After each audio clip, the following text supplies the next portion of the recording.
যারা সম্মানিত আয়োজক বৃন্দ, ইসলামী সমাজ কল্যাণ পরিষদ চট্টগ্রামকে অন্তরের অন্তঃস্থল থেকে ধন্যবাদ এবং মোবারকবাদ জানাতে চাই।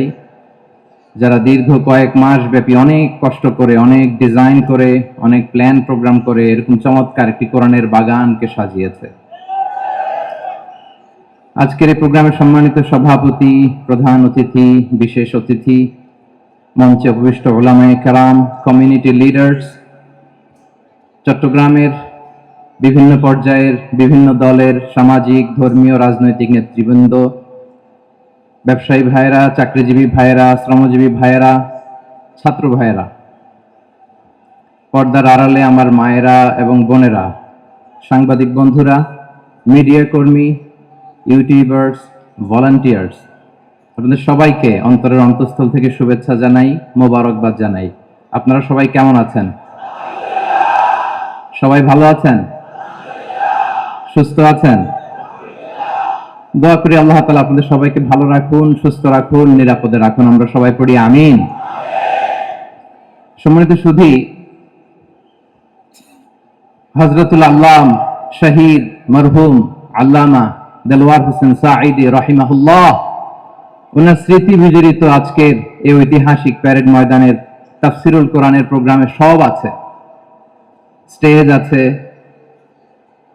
শ্রোতা আছে, প্যান্ডেল আছে, মিডিয়া কাভারেজ আছে, কিন্তু আমাদের কলিজার টুকরাটা আমাদের মাঝে নাই। আজকের এই প্রোগ্রামে আলোচক হয়ে এই চেয়ারে আমি না বসে ওই শ্রোতাদের কাতারে বসে যদি আমাদের আল্লামার নুরানি চেহারার দিকে তাকিয়ে ওয়াজ শুনতে পারতাম, আমাদের হৃদয়টা ঠান্ডা হয়ে যেত, আমাদের তৃষ্ণার্ত হৃদয় শান্ত হতো। সব আজকে আছে, কি যেন নাই, ঠিক কিনা বলেন? আল্লাহ তাআলা প্রতি 100 বছরে একজন মুজাদ্দিদ পাঠায়, প্রতি 100 বছরে একজন মুজাদ্দিদ, যিনি সমাজকে সংস্কার করেন। আল্লামা দেলওয়ার হোসেন সাঈদী রাহিমাহুল্লাহ ছিলেন তেমন একজন মুজাদ্দিদ। চিৎকার করে বলেন ঠিক কিনা? উনি শিরক বিদআতের আস্তানাকে তছনছ করে দিয়েছেন, তাওহীদের বাণীকে সমুন্নত করেছেন, জনমানুষের কাছে তাফসিরুল কোরআনকে জনপ্রিয় করেছেন। আজীবন তিনি ইসলামকে বিজয়ী শক্তি হিসেবে দেখার স্বপ্ন দেখতেন। এত প্রাঞ্জল ভাষা, এত চমৎকার আধুনিক প্রেজেন্টেশন, গণমানুষের কাছে কোরআনের তাফসিরকে এভাবে জনপ্রিয় করে তোলার মতো ব্যক্তিত্ব আল্লামা সাঈদী ছাড়া দ্বিতীয় কেউ এই বাংলার ভূখণ্ডে নাই। এই যে তাফসিরুল কোরআন, এই যে টার্মিনোলজি, এই টার্মটাই উনি আসলে জনপ্রিয় করেছেন। আমরা আগে জানতাম না যে এভাবে তাফসির করা যায়, এভাবে scientific indications of the Holi কোরআনকে মানুষের কাছে পেশ করা যায়, এভাবে এত জীবন ঘনিষ্ঠ করে, এত ইন্টারেক্টিভ করে কোরআনের কথাগুলো মানুষের কাছে উপস্থাপন করা যায়। উনি অন্যায়ের বিরুদ্ধে সবসময় সোচ্চার ছিলেন, প্রতিবাদী কণ্ঠস্বর ছিলেন। ওনার আলোচনা শুনলে দেহের রক্ত টকবক করে ফুটতে থাকতো। আল্লাহু আকবার, আল্লাহু আকবার, আল্লাহু আকবার। He was a strong mouthpiece of Islamic revivalism. Islamic জাগরণের স্ট্রং মাউথপিস ছিলেন আল্লামা সাঈদী রাহিমাহুল্লাহ। অনেক দোয়া পেয়েছেন। আমরা পড়েছি, এমন জীবন তুমি করিবে গঠন, মরণে হাসিবে তুমি, কাঁদিবে ভুবন। গোটা বিশ্বকে তিনি কাঁদিয়েছেন। আল্লামা যখন ইন্তেকাল করলেন, আমি তখন মালয়েশিয়া থেকে যুক্তরাষ্ট্রে একটা কনফারেন্সে যোগ দিতে যাচ্ছি, কাতার এয়ারলাইন্সে। মালয়েশিয়া থেকে দোহাতে নামলাম। দোহায় যখন আমার ট্রানজিট, তখন শুনতে পেলাম যে আল্লামা বিদায় নিয়েছেন। সোশ্যাল মিডিয়ায় শুনে বিশ্বাস করতে পারলাম না। মুহূর্তের মধ্যেই মাসুদ সাঈদী ভাইকে মেসেজ করলাম, উনি কোনো উত্তর দিতে পারলেন না। মাসুদ ভাইয়ের সাথে যখন কোলাকুলি করি, আমাদের শামীম ভাইয়ের সাথে যখন কোলাকুলি করি, মনে হচ্ছে আল্লামা সাঈদীর ঘ্রাণ পাই। শরীরটা লিটারেলি কাঁপছিল, নিজেকে মানাতে পারছিলাম না, বিশ্বাস করতে পারছিলাম যে আসলে আল্লামা বিদায় নিয়েছেন। ইন দ্য মিন টাইম আমার সেকেন্ড ফ্লাইট, দোহা টু নিউ ইয়র্ক, 12 ঘন্টার ফ্লাইটে উঠলাম। ইন্টারনেট থেকে বিচ্ছিন্ন হলাম। নামার পরে শুনলাম আল্লাহু আকবার, যেখানে ওনাকে কবরস্থ করার কথা ছিল সেখানেও কবর দিতে দেয়া হয় না। ছবিগুলো দেখতে লাগলাম, হাসি মাখা মুখ, হাসি মাখা নিথর দেহটা, মরণে হাসিবে তুমি, কাঁদিবে ভুবন। From east to west, from north to south, the entire globe, গোটা বিশ্ব আমার জন্য কেঁদেছে, গোটা বিশ্ব কেঁদেছে, কাবার গিলাফ ধরে ধরে মানুষ চিৎকার করেছে।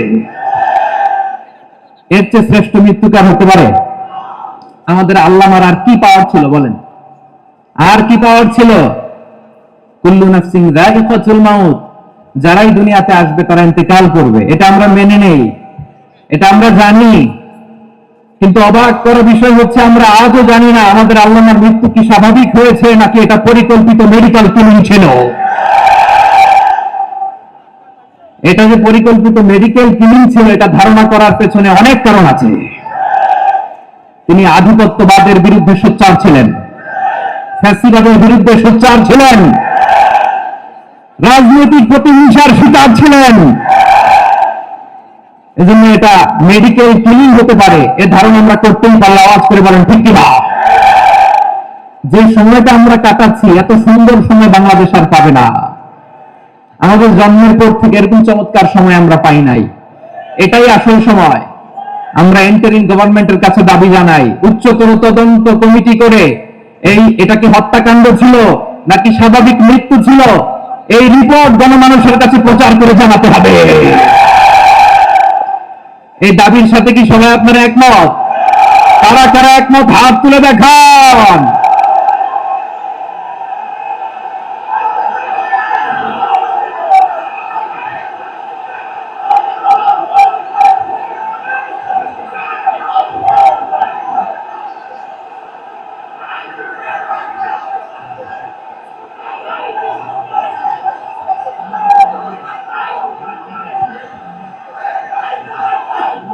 আমার প্রিয় ভাইয়েরা, প্রিয় চট্টগ্রামবাসী, আল্লাহ তাআলা তার এই মুখলিস গোলামকে তার জান্নাতুল ফেরদাউসের মেহমান হিসেবে কবুল করুক, তার জীবনের সকল খেদমতগুলোকে কবুল করুক, জান্নাতুল ফেরদাউসের আলা মাকামে তাকে মেহমান হিসেবে কবুল করুক। আল্লামা শহীদ দেলোয়ার হোসেন সাঈদী রাহিমাহুল্লাহ, উনি ছাড়াও এই ঐতিহাসিক ময়দানে কথা বলেছেন আল্লামা লুৎফুর রহমান রাহিমাহুল্লাহ, চলে গিয়েছেন আমাদেরকে ছেড়ে। তিনি বলতেন ইনশাআল্লাহ মিজান আবার আসবে।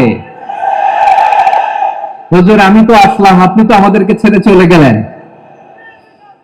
আল্লাহু আকবার, আল্লাহু আকবার, আল্লাহু আকবার। গলায় কোনো সুর ছিল না, সুর দিয়ে কথা বলতেন না, কিন্তু এত চমৎকার শব্দের গুণন, এত চমৎকার প্রেজেন্টেশন, এত চমৎকার ভাবে ঐতিহাসিক বর্ণনাগুলো তিনি উপস্থাপন করতেন। মন্ত্রমুগ্ধ হয়ে আমরা আল্লামা লুৎফুর রহমানের কথা শুনেছি। আমরা হযরতুল আল্লাম লুৎফুর রহমান রাহিমাহুল্লাহর জন্য এই বিশাল ময়দান থেকে দোয়া করছি, আল্লাহ তাআলা তুমি তোমার এই খাদেমকে জান্নাতের মেহমান হিসেবে কবুল করে নাও। আর অনেক আল্লামারা এখানে কথা বলেছেন, বিশেষ করে বাইতুল শরফের মরহুম পীর সাহেব হুজুর থেকে শুরু করে আরো যারা যারা তাওকাতুল্লাহ ওলামায়ে কেরাম এই চট্টগ্রামের ময়দানে কথা বলেছেন, আলো ছড়িয়েছেন। আমরা এই লক্ষ লক্ষ তাওহীদি জনতাকে নিয়ে তাদের জন্য দোয়া করছি, আল্লাহ তাআলা ওনাদের জীবনের সকল ভুল ত্রুটি ক্ষমা করে দিয়ে তাদেরকে জান্নাতুল ফেরদাউসের মেহমান বানিয়ে নিক। আমরা এই ঐতিহাসিক প্যারেড ময়দানের প্রোগ্রাম থেকে স্মরণ করতে চাই 24-এর ছাত্র নাগরিক অভ্যুত্থানে আমার যে সমস্ত ছাত্র নাগরিক ভাইয়েরা দেহের তাজা রক্ত বিলিয়ে দিয়ে নতুন বাংলাদেশ আমাদেরকে উপহার দিয়েছে। বিশেষ করে আপনাদের এই চট্টগ্রামের শহীদ ফায়সাল, শহীদ ওয়াসিম সহ সকল শহীদকে আল্লাহ তাআলা কবুল করুক। আমরা সবাই পড়ি আমিন। প্রিয় ভাইয়েরা, আমি নগণ্য একজন কোরআনের ছাত্র, এত বিশাল মঞ্চে এত বড় প্ল্যাটফর্মে কথা বলা আমার জন্য সাজে না। তারপরে আমাদের মুরব্বীরা আমাদের ডানে বায়ে বসে আছেন, ওনাদের আদেশ ক্রমে, ওনাদের অনুমতি ক্রমে কিছু কথা আজকের এই ঐতিহাসিক প্রোগ্রামে আপনাদের সামনে উপস্থাপন করার চেষ্টা করব। ওমা তৌফিকি ইল্লা বিল্লাহ। প্রিয় ভাইয়েরা, 5 দিন ব্যাপী এই তাফসীরুল কোরআনের প্রোগ্রামে অনেক ওলামা হযরত কথা বলেছেন। যারা কোরআন সুন্নাহ থেকে আমাদেরকে কোরআনের কথাগুলো শোনালেন, আমরা যেন সেগুলো আমল করতে পারি, আল্লাহ আমাদেরকে তৌফিক দান করুক। শুরুতে আমাদের নিয়তটাকে খালেস করে নেওয়া দরকার। এই যে গ্যাদারিং, এই যে হিউজ শোডাউন, এগুলো যদি আমাদের নিজেদেরকে পরিবর্তন না করে তাহলে এতে কোনো লাভ নাই। জোরে বলেন ঠিক কিনা? এই প্রোগ্রাম যদি আমাদের জীবনকে পরিবর্তন করে, আমাদের চিন্তার ডিএনএ কে চেঞ্জ করে দেয়, তাহলেই চট্টগ্রামের প্যারেড ময়দান সার্থক। আসুন আমরা চিন্তাকে খালেজ করে নেই। আমরা সবাই নিয়ত করি যে যতটুকু কথা আমরা কোরআনের আলোকে শুনবো, আমলের নিয়তে শুনবো। ইনশাআল্লাহ বলেন সবাই। আপনারা সবাই ঠিকঠাক আছেন তো? কখন আসছেন আপনারা? সবাই আসছেন কখন? সকালে, কেউ দুপুরে, 9টায়? আল্লাহ আল্লাহ আল্লাহ। দুপুরের খাবার খাওয়ার সুযোগ হয়েছিল? খান নাই? রোজা রাখছেন? আহা, আমি কি দিয়ে বিদায় দিব আমার এই ভাইগুলোরে? আল্লাহ তুমি আমার ভাইগুলোরে কবুল করো। ইসলামের পক্ষের এই গণজোয়ারকে আগামীর বাংলাদেশের ইসলামের জন্য তুমি কবুল করো। যে ভালোবাসা ইসলামের জন্য হয়, যে গণজোয়ার কোরআনের জন্য হয়, পৃথিবীর কোন শক্তি দিয়ে সেটাকে আটকানো যায় না। জোরে বলেন ঠিক কিনা? এজন্য গ্রাজুয়ালি, সিস্টেম্যাটিক্যালি, মেথোডোলজিক্যালি আমাদেরকে আগাতে হবে, শুধু আবেগ দিয়ে নয়। বিবেকেরও দরকার আছে না নেই? প্রিয় ভাইয়েরা, আসুন, আমাদের কথা অনেক বেশি, সময় অনেক কম। আমরা আর কাল বিলম্ব না করে মহাবিশ্বয় মহাগ্রন্থ আল কুরআন আল কারীম থেকে কিছু কথা শুনি। আমি যে টপিকটা নিয়ে আজকের ঐতিহাসিক চট্টগ্রামের প্যারেড ময়দানের তাফসীরুল কোরআন প্রোগ্রামে আলোচনা করব, সেটা হচ্ছে সূরাতু আন-নাহলের 90 নম্বর আয়াত নিয়ে কিছু কথা আমরা উপস্থাপন করবার চেষ্টা করব ইনশাআল্লাহ। আমার খুতবার শুরুতেই আপনারা মোটামুটি আন্দাজ করে ফেলেছেন যে আমি কি নিয়ে আলোচনা করব, কারণ যে আয়াতটি আমি তেলাওয়াত করেছি এই আয়াতটি প্রায়শই এই ভূখণ্ডে, এই বাংলাদেশে জুমার দিনে খতিব সাহেবরা দ্বিতীয় খুতবা শেষের দিকে পড়ে না? কি কমন পড়ছে? ইন্নাল্লাহা ইয়া'মুরু বিল আদলি ওয়াল ইহসান ওয়া ইতা'i যিল কুরবা ওয়া ইয়ানহা আনিল ফাহশাই ওয়াল মুনকারি ওয়াল বাগি ইয়া'iদুকুম লা'আল্লাকুম তাযাক্কারুন। মুখস্থ আছে না সবার? আসুন আমরা এই আয়াতের সরল অর্থ, এর মর্মবাণী, এর সংক্ষিপ্ত তাফসীর সবাই মিলে আজকের এই প্রোগ্রাম থেকে উদ্ধার করার চেষ্টা করি। আপনারা মনোযোগী আছেন তো? ইনশাআল্লাহ। এই আয়াতটা অনেক কম্প্রিহেন্সিভ একটা আয়াত। সাইয়েদনা আব্দুল্লাহ ইবনে মাসউদ রাদিয়াল্লাহু তাআলা আনহু উনি বলেছেন, ইন্নাহা মিন আজমাই আয়াতিল কুরআন। এটা কোরআনের সবচেয়ে জামে মানে আয়াত। যদিও ছোট্ট আয়াত, অল্প কিছু কথামালা, কিন্তু তিনি বলতেন এটা কোরআনের সবচেয়ে জামে মানে সবচেয়ে কম্প্রিহেন্সিভ একটা আয়াত, যেখানে কথা কম, শব্দ কম, কিন্তু এটার দোতনা, এটার আবেদন, এটার মিনিং অনেক বেশি। সুবহানাল্লাহ। এই আয়াতে আল্লাহ তাআলা বেসিক্যালি আমাদেরকে 3টা বিষয়ে আদেশ করেছেন আর 3টা বিষয়ে বারণ করেছেন, মানে নিষেধ করেছেন। আওয়াজ করে বলুন, আদেশ করেছেন কয়টা? প্রিয় চট্টলার ভাইয়েরা, আমার মতো এই যে 3 আঙ্গুল উঁচু করে বলেন, আদেশ করেছেন কয়টা? আবার নিষেধও কয়টা? মানবো তো আমরা? ইনশাআল্লাহ বলেন সবাই। 3 do's and 3 don'ts, do's and don'ts। 3টা আদেশ, 3টা নিষেধ। এই 3টা আদেশ আর 3টা নিষেধের ভেতরে আল্লাহ তাআলা গোটা ইসলামী শরিয়ার মূল নির্যাসকে ঢুকিয়ে দিয়েছেন। সুবহানাল্লাহ। এই ছোট্ট একটা আয়াতে গোটা ইসলামী শরিয়ার, the gist, the cream of the creams, গোটা ইসলামী শরিয়ার মূল নির্যাসকে আল্লাহ ঢুকিয়ে দিয়েছেন। 3টা আদেশ আর 3টা নিষেধ। আসুন আমরা সরাসরি কোরআন থেকে শুনি, সবাই পড়ুন। আউযু বিল্লাহি মিনাশ শাইতানির রাজীম। বিসমিল্লাহির রাহমানির রাহিম। ইন্নাল্লাহা ইয়া'মুরু বিল আদলি ওয়াল ইহসানি ওয়া ইতা'i যিল কুরবা ওয়া ইয়ানহা আনিল ফাহশাই ওয়াল মুনকারি ওয়াল বাগি ইয়া'iযুকুম লা'আল্লাকুম তাযাক্কারুন।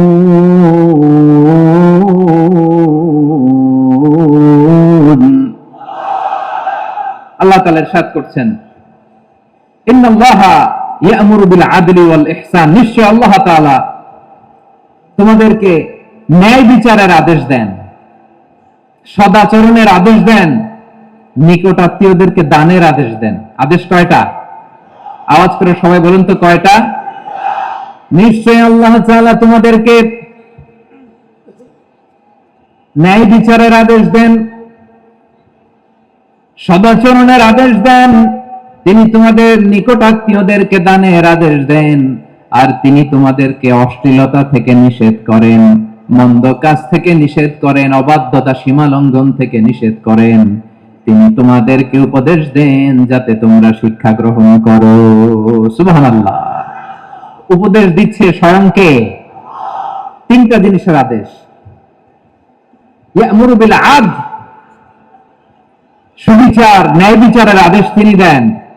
ইহসানের আদেশ দেন, যাতে আমরা ইহসান করি, একে অপরের প্রতি সুবিচার করি, মহানুভবতা দেখায়, অনুগ্রহ দেখায়, আর নিকট আত্মীয়দেরকে যেন আমরা দান করি। এই তিনটা আদেশ তিনি দিয়েছেন। আর কোন তিনটা জিনিস থেকে তিনি বারণ করেছেন? অশ্লীলতা, ফাহশা, মুনকার, মানে সব মন্দ আর অসৎ কাজ, এগুলো থেকে তিনি আমাদেরকে বারণ করেন। ওয়াল বাগি, অবাধ্যতা, সীমা লঙ্ঘন, এই তিনটা কাজ থেকে তিনি আমাদেরকে বারণ করেন। তিনি আমাদেরকে উপদেশ দেন, স্বয়ং আল্লাহ তাআলা আমাদেরকে উপদেশ দেন যাতে করে আমরা শিক্ষা গ্রহণ করি। সুবহানাল্লাহ পড়ে। তাহলে আসুন আমরা ধরে ধরে একটা একটা করে সামনের দিকে আগাই। আল্লাহ তাআলা প্রথমে আমাদেরকে আদেশ দিয়েছেন আদালের। ইন্নাল্লাহা ইয়া'মুরু বিল আদল। আওয়াজ করে বলুন আল আদল। সবাই পড়ুন আল আদল। আমরা উর্দু জানি, হিন্দি জানি, অনেকে ইংরেজিও জানি, কিন্তু আরবি শব্দগুলো আমাদের মুখ দিয়ে বেরোতে চায় না। আওয়াজ করে বলুন আল আদল। মাশাআল্লাহ। ইন্নাল্লাহা ইয়া'মুরু বিল আদল। আল্লাহ তাআলা আমাদেরকে আদলের আদেশ দেন। আদল অনেকে না বুঝলেও আদালত শব্দটা বুঝবেন। আদালত, আদালত, আদালত বুঝেন না? যেখানে বিচার কার্যের ফয়সালা করা হয়, কোর্ট কাচারি আদালত, এটা তো ভেরি কমন। এটা শুনছেন না সবাই? আদালত, যেখানে ন্যায় বিচার হবে, সুশাসন হবে। কিন্তু ভাগ্যের কি নির্মম পরিহাস, ওখান থেকে মিথ্যা সাক্ষী দিয়ে মনমতো রায় দিয়ে দেয়া হয়। এগুলোর পরিবর্তন হওয়ার দরকার আছে না নেই? প্রিয় ভাইয়েরা, আদালত, আল আদল, ইংরেজিতে বলে জাস্টিস, ন্যায় বিচার, সুবিচার, সুশাসন, জাস্টিস, আল আদল, সব জায়গায় এই জাস্টিস থাকা দরকার। Justice should be prevail in the society. The mission of all prophet was to uphold the justice. সব নবীর মিশন ছিল এই জাস্টিসকে, আদালকে, সুশাসন আর সুবিচারকে নিশ্চিত করা। করেন সুবহানাল্লাহ। And the core message of every divine scripture was to uphold justice. পৃথিবীর সব আসমানি কিতাবের মূল শিক্ষা ছিল এই জাস্টিসকে সমাজে এনশিওর করা, সুবিচার, সুশাসনকে এনশিওর করা। তাহলে প্রিয় ভাইরা, আমরা বুঝতে পারলাম আল আদল শব্দের মানে হচ্ছে ইনসাফ বা সুবিচার বা ন্যায় বিচার। এটা হচ্ছে একটা general meaning, very general meaning. আপনি যদি ইন ডেপথ বুঝতে চান, আরো ভেতরে যান, তাহলে আদল মানে হচ্ছে সমন্বয়, আদল মানে হচ্ছে ভারসাম্য, ব্যালেন্স, আদল মানে হচ্ছে মধ্যম পন্থা। সুবহানাল্লাহ পড়ে। কারণ সব সময় সমান সমান হইলেই সুবিচার হয় না। কথা কি বুঝতেছেন? ইসলামের দ্য কনসেপ্ট অফ আদল, এটা এমন আদল, এটা সব সময় সমান সমান নয়। যখন সমান সমান দেওয়া দরকার, ইসলাম সমান সমান দেয়। যখন ব্যালেন্স করা দরকার, চেক এন্ড ব্যালেন্স, সমন্বয়, ভারসাম্য করা দরকার, তখন ইসলাম ভারসাম্য করে দেয়। এটার নাম আদল। সুবহানাল্লাহ। সহজ করে আপনাদেরকে বুঝাই। যেমন ধরুন, একটা পরিবারের 3 জন সদস্য, স্বামী, স্ত্রী আর সন্তান। তাদের সকালবেলার ব্রেকফাস্টে স্বামীর, সকালের নাস্তায় স্বামীর 3টা রুটি লাগে, স্ত্রীর 2টা লাগে, আর সন্তানের 1টা রুটি লাগে। এখন আমি যদি সমান সমান করে আদল করতে চাই, সবাইকে যদি 3টা করে রুটি দেই, তাহলে স্বামী বেচারার জন্য ঠিক আছে? কি বলেন? কথা কি বুঝতেছেন না কষ্ট হয়ে যাচ্ছে? যদি সমান সমানের নিয়মে আগাই, তাহলে 3টা করে যদি রুটি দেই, স্বামীর জন্য ওকে, কিন্তু স্ত্রীর জন্য একটা বেশি হয়ে যায়। আর সন্তানের জন্য কয়টা বেশি হয়? আচ্ছা, এই তো বুঝতেছেন, মাশাআল্লাহ। আচ্ছা, 2টা করে যদি সবাই দেয় সমান সমান নীতিতে, তাহলে স্ত্রীর জন্য, স্ত্রী বেচারির জন্য ঠিক আছে, কিন্তু স্বামীর কয়টা কম পড়ে? আর সন্তানের বেশি হয়ে যায় কয়টা? আচ্ছা, সমান সমান নীতিতে সবাইকে যদি সকালের নাস্তার জন্য 1টা করে রুটি দেয়, সন্তানের জন্য ঠিক আছে, কিন্তু স্ত্রী বেচারির কম পড়ে কয়টা? স্বামীর কম পড়ে কয়টা? 2টা। কথা কি বুঝতেছেন? আর আমি যদি স্বামীকে দেই 3টা, স্ত্রীকে দেই 2টা, আর সন্তানকে দেই 1টা, তাহলে কারো অপচয় হবে না। যার যতটুকু দরকার ঠিক ততটুকুই কাজে লাগবে। চিল্লায় বলেন ঠিক কিনা? এটাই হচ্ছে ইসলামের আদল। যেখানে যার যতটুকু দরকার তাকে সেখানে ঠিক ততটুকু দিয়ে দেওয়ার নামই হচ্ছে আদল। চিল্লায় পড়েন আল্লাহু আকবার। রব্বুল আলামিন বলেন, ইউসিকুমুল্লাহু ফি আওলাদিকুম লিযযাকারি মিসলু হাযযিল উনসায়াইন। আল্লাহ তোমাদেরকে ওসিয়ত করেন, তোমাদেরকে আদেশ দেন, উত্তরাধিকার সম্পদ যখন বন্টন হবে ছেলেরা যতটুকু পাবে মেয়ে পাবে তার অর্ধেক। সুবহানাল্লাহ বলেন। দেখেন, ছেলে যতদূর মেয়ে অর্ধেক, ছেলে ডবল পাবে। আপাত দৃষ্টিতে মনে হয় এখানে অবিচার হয়েছে, কিন্তু আসলে কি অবিচার হয়েছে? আপনি বিয়ের ক্ষেত্রে যান, ওইখানে আবার ছেলে মোহরানা দেয়, মেয়ে সেখানে মোহরানা পায়। তাহলে চেক এন্ড ব্যালেন্স, ভারসাম্য, ব্যালেন্স, মধ্যম পন্থা এখানে আছে না নাই? এটাই হচ্ছে ইসলামের আদল। আল্লাহ তাআলা এই আদলের আদেশ দিয়েছেন, সুবিচার, ন্যায় বিচার, সুশাসন এবং ভারসাম্যের আদেশ দিয়েছেন। প্রিয় ভাইয়েরা, একটি শান্তিময় সমাজ, একটা সমৃদ্ধ সমাজ, একটা মানবিক সমাজ যদি আমরা পেতে চাই, এই আয়াতের মধ্যে যতগুলো পয়েন্ট আছে সবগুলোর বাস্তবায়ন লাগবে। কথা বুঝতে পেরেছেন? বলেন, আওয়াজ করে বলেন, আমরা একটা শান্তির সমাজ চাই কি চাই না? আমরা একটা সমৃদ্ধ বাংলাদেশ চাই কি চাই না? আমরা একটা মানবিক বাংলাদেশ চাই কি চাই না? এই আয়াতে আল্লাহ তাআলা একটা মানবিক সমাজের রূপরেখা টেনেছেন। তার প্রথম কথা হচ্ছে, ইন্নাল্লাহা ইয়ামুরু বিল আদল। আল্লাহ তাআলা তোমাদেরকে আদলের নির্দেশনা দেয়, সুবিচার, সুশাসনের নির্দেশনা দেয়। যে সমাজে আদল থাকে না সেই সমাজে জুলুম মানুষের ঘাড়ে চেপে বসে। আদলের বিপরীত হচ্ছে জুলুম। আদলের বিপরীত কি? জুলুম বা জাওর, অত্যাচার, অবিচার, বৈষম্য। এই যে বৈষম্য বিরোধী ছাত্র আন্দোলন তখন করছে, এই যে একজন সমন্বয়ক তো দেখা করলো আমার সাথে। জুলুম মানে হচ্ছে বৈষম্য।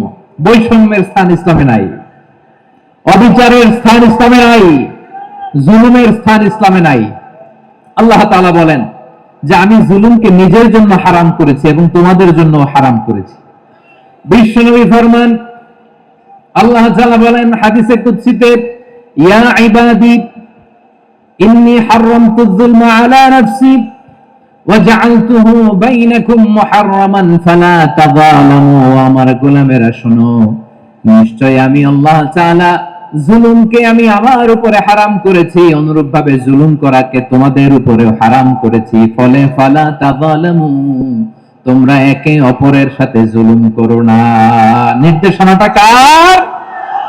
খবরদার, জুলুমের সাথে আমাদের কোনো সম্পর্ক নাই। আল্লাহ তাআলা আদলের আদেশ দিয়েছেন, আদালতের আদেশ দিয়েছেন, সুশাসনের, ন্যায় বিচারের আদেশ দিয়েছেন। ইন্নাল্লাহা ইয়ামুরু বিল আদল। আমাদেরকে আদল প্রতিষ্ঠা করতে হবে। জুলুমের সাথে ইসলামের কোনো সম্পর্ক নাই।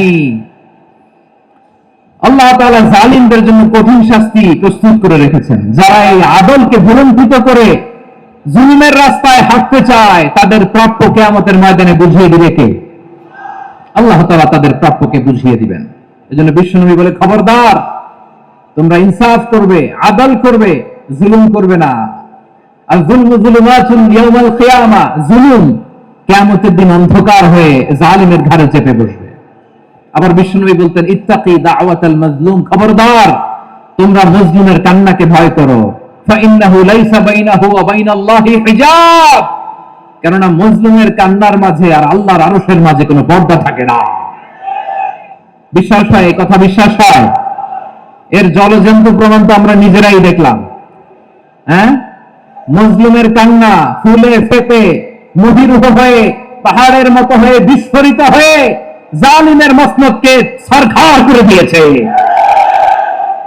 এর প্রমাণ তো আমরা নিজেরাই তো দেখলাম। জালিমের পরিণতি কি হয় আমরা জীবদ্দশাই তো দেখলাম।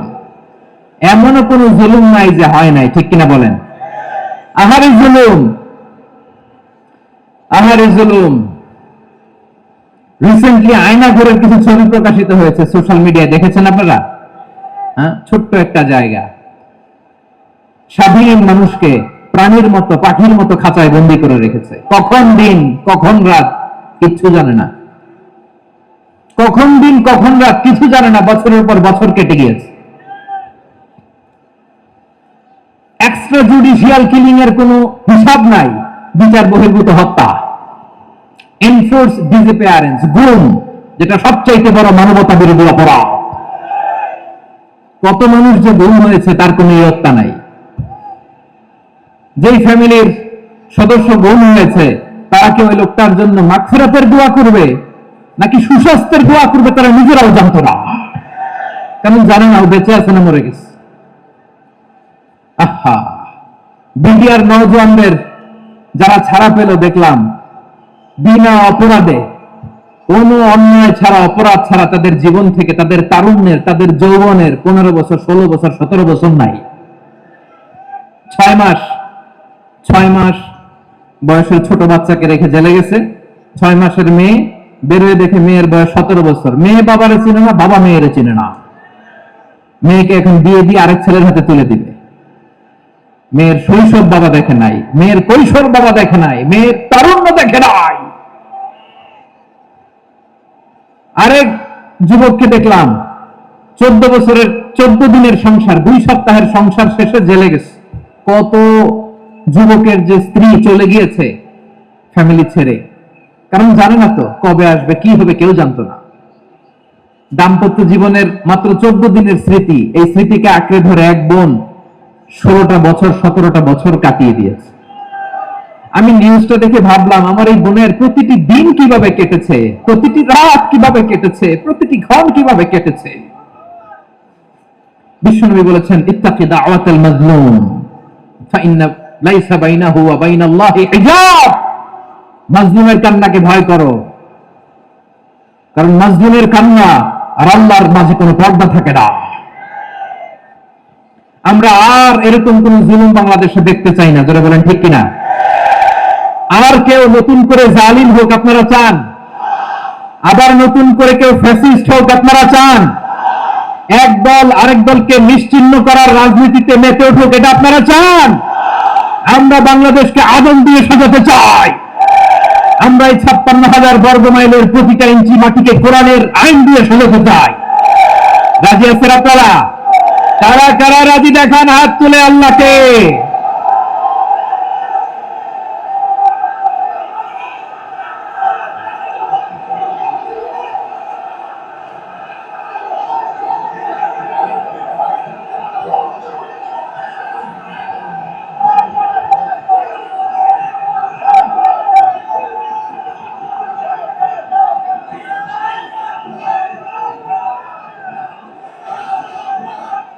বসুন আমার প্রিয় বীর চট্টলার তৌহিদি মুসলমান, আমরা আর নতুন করে কেউ জালিম হোক এটা চাই না, নতুন করে আবার কেউ ফ্যাসিস্ট হোক আমরা চাই না, এক দল আরেক দলকে নিশ্চিহ্ন করার রাজনীতি করুক আমরা চাই না।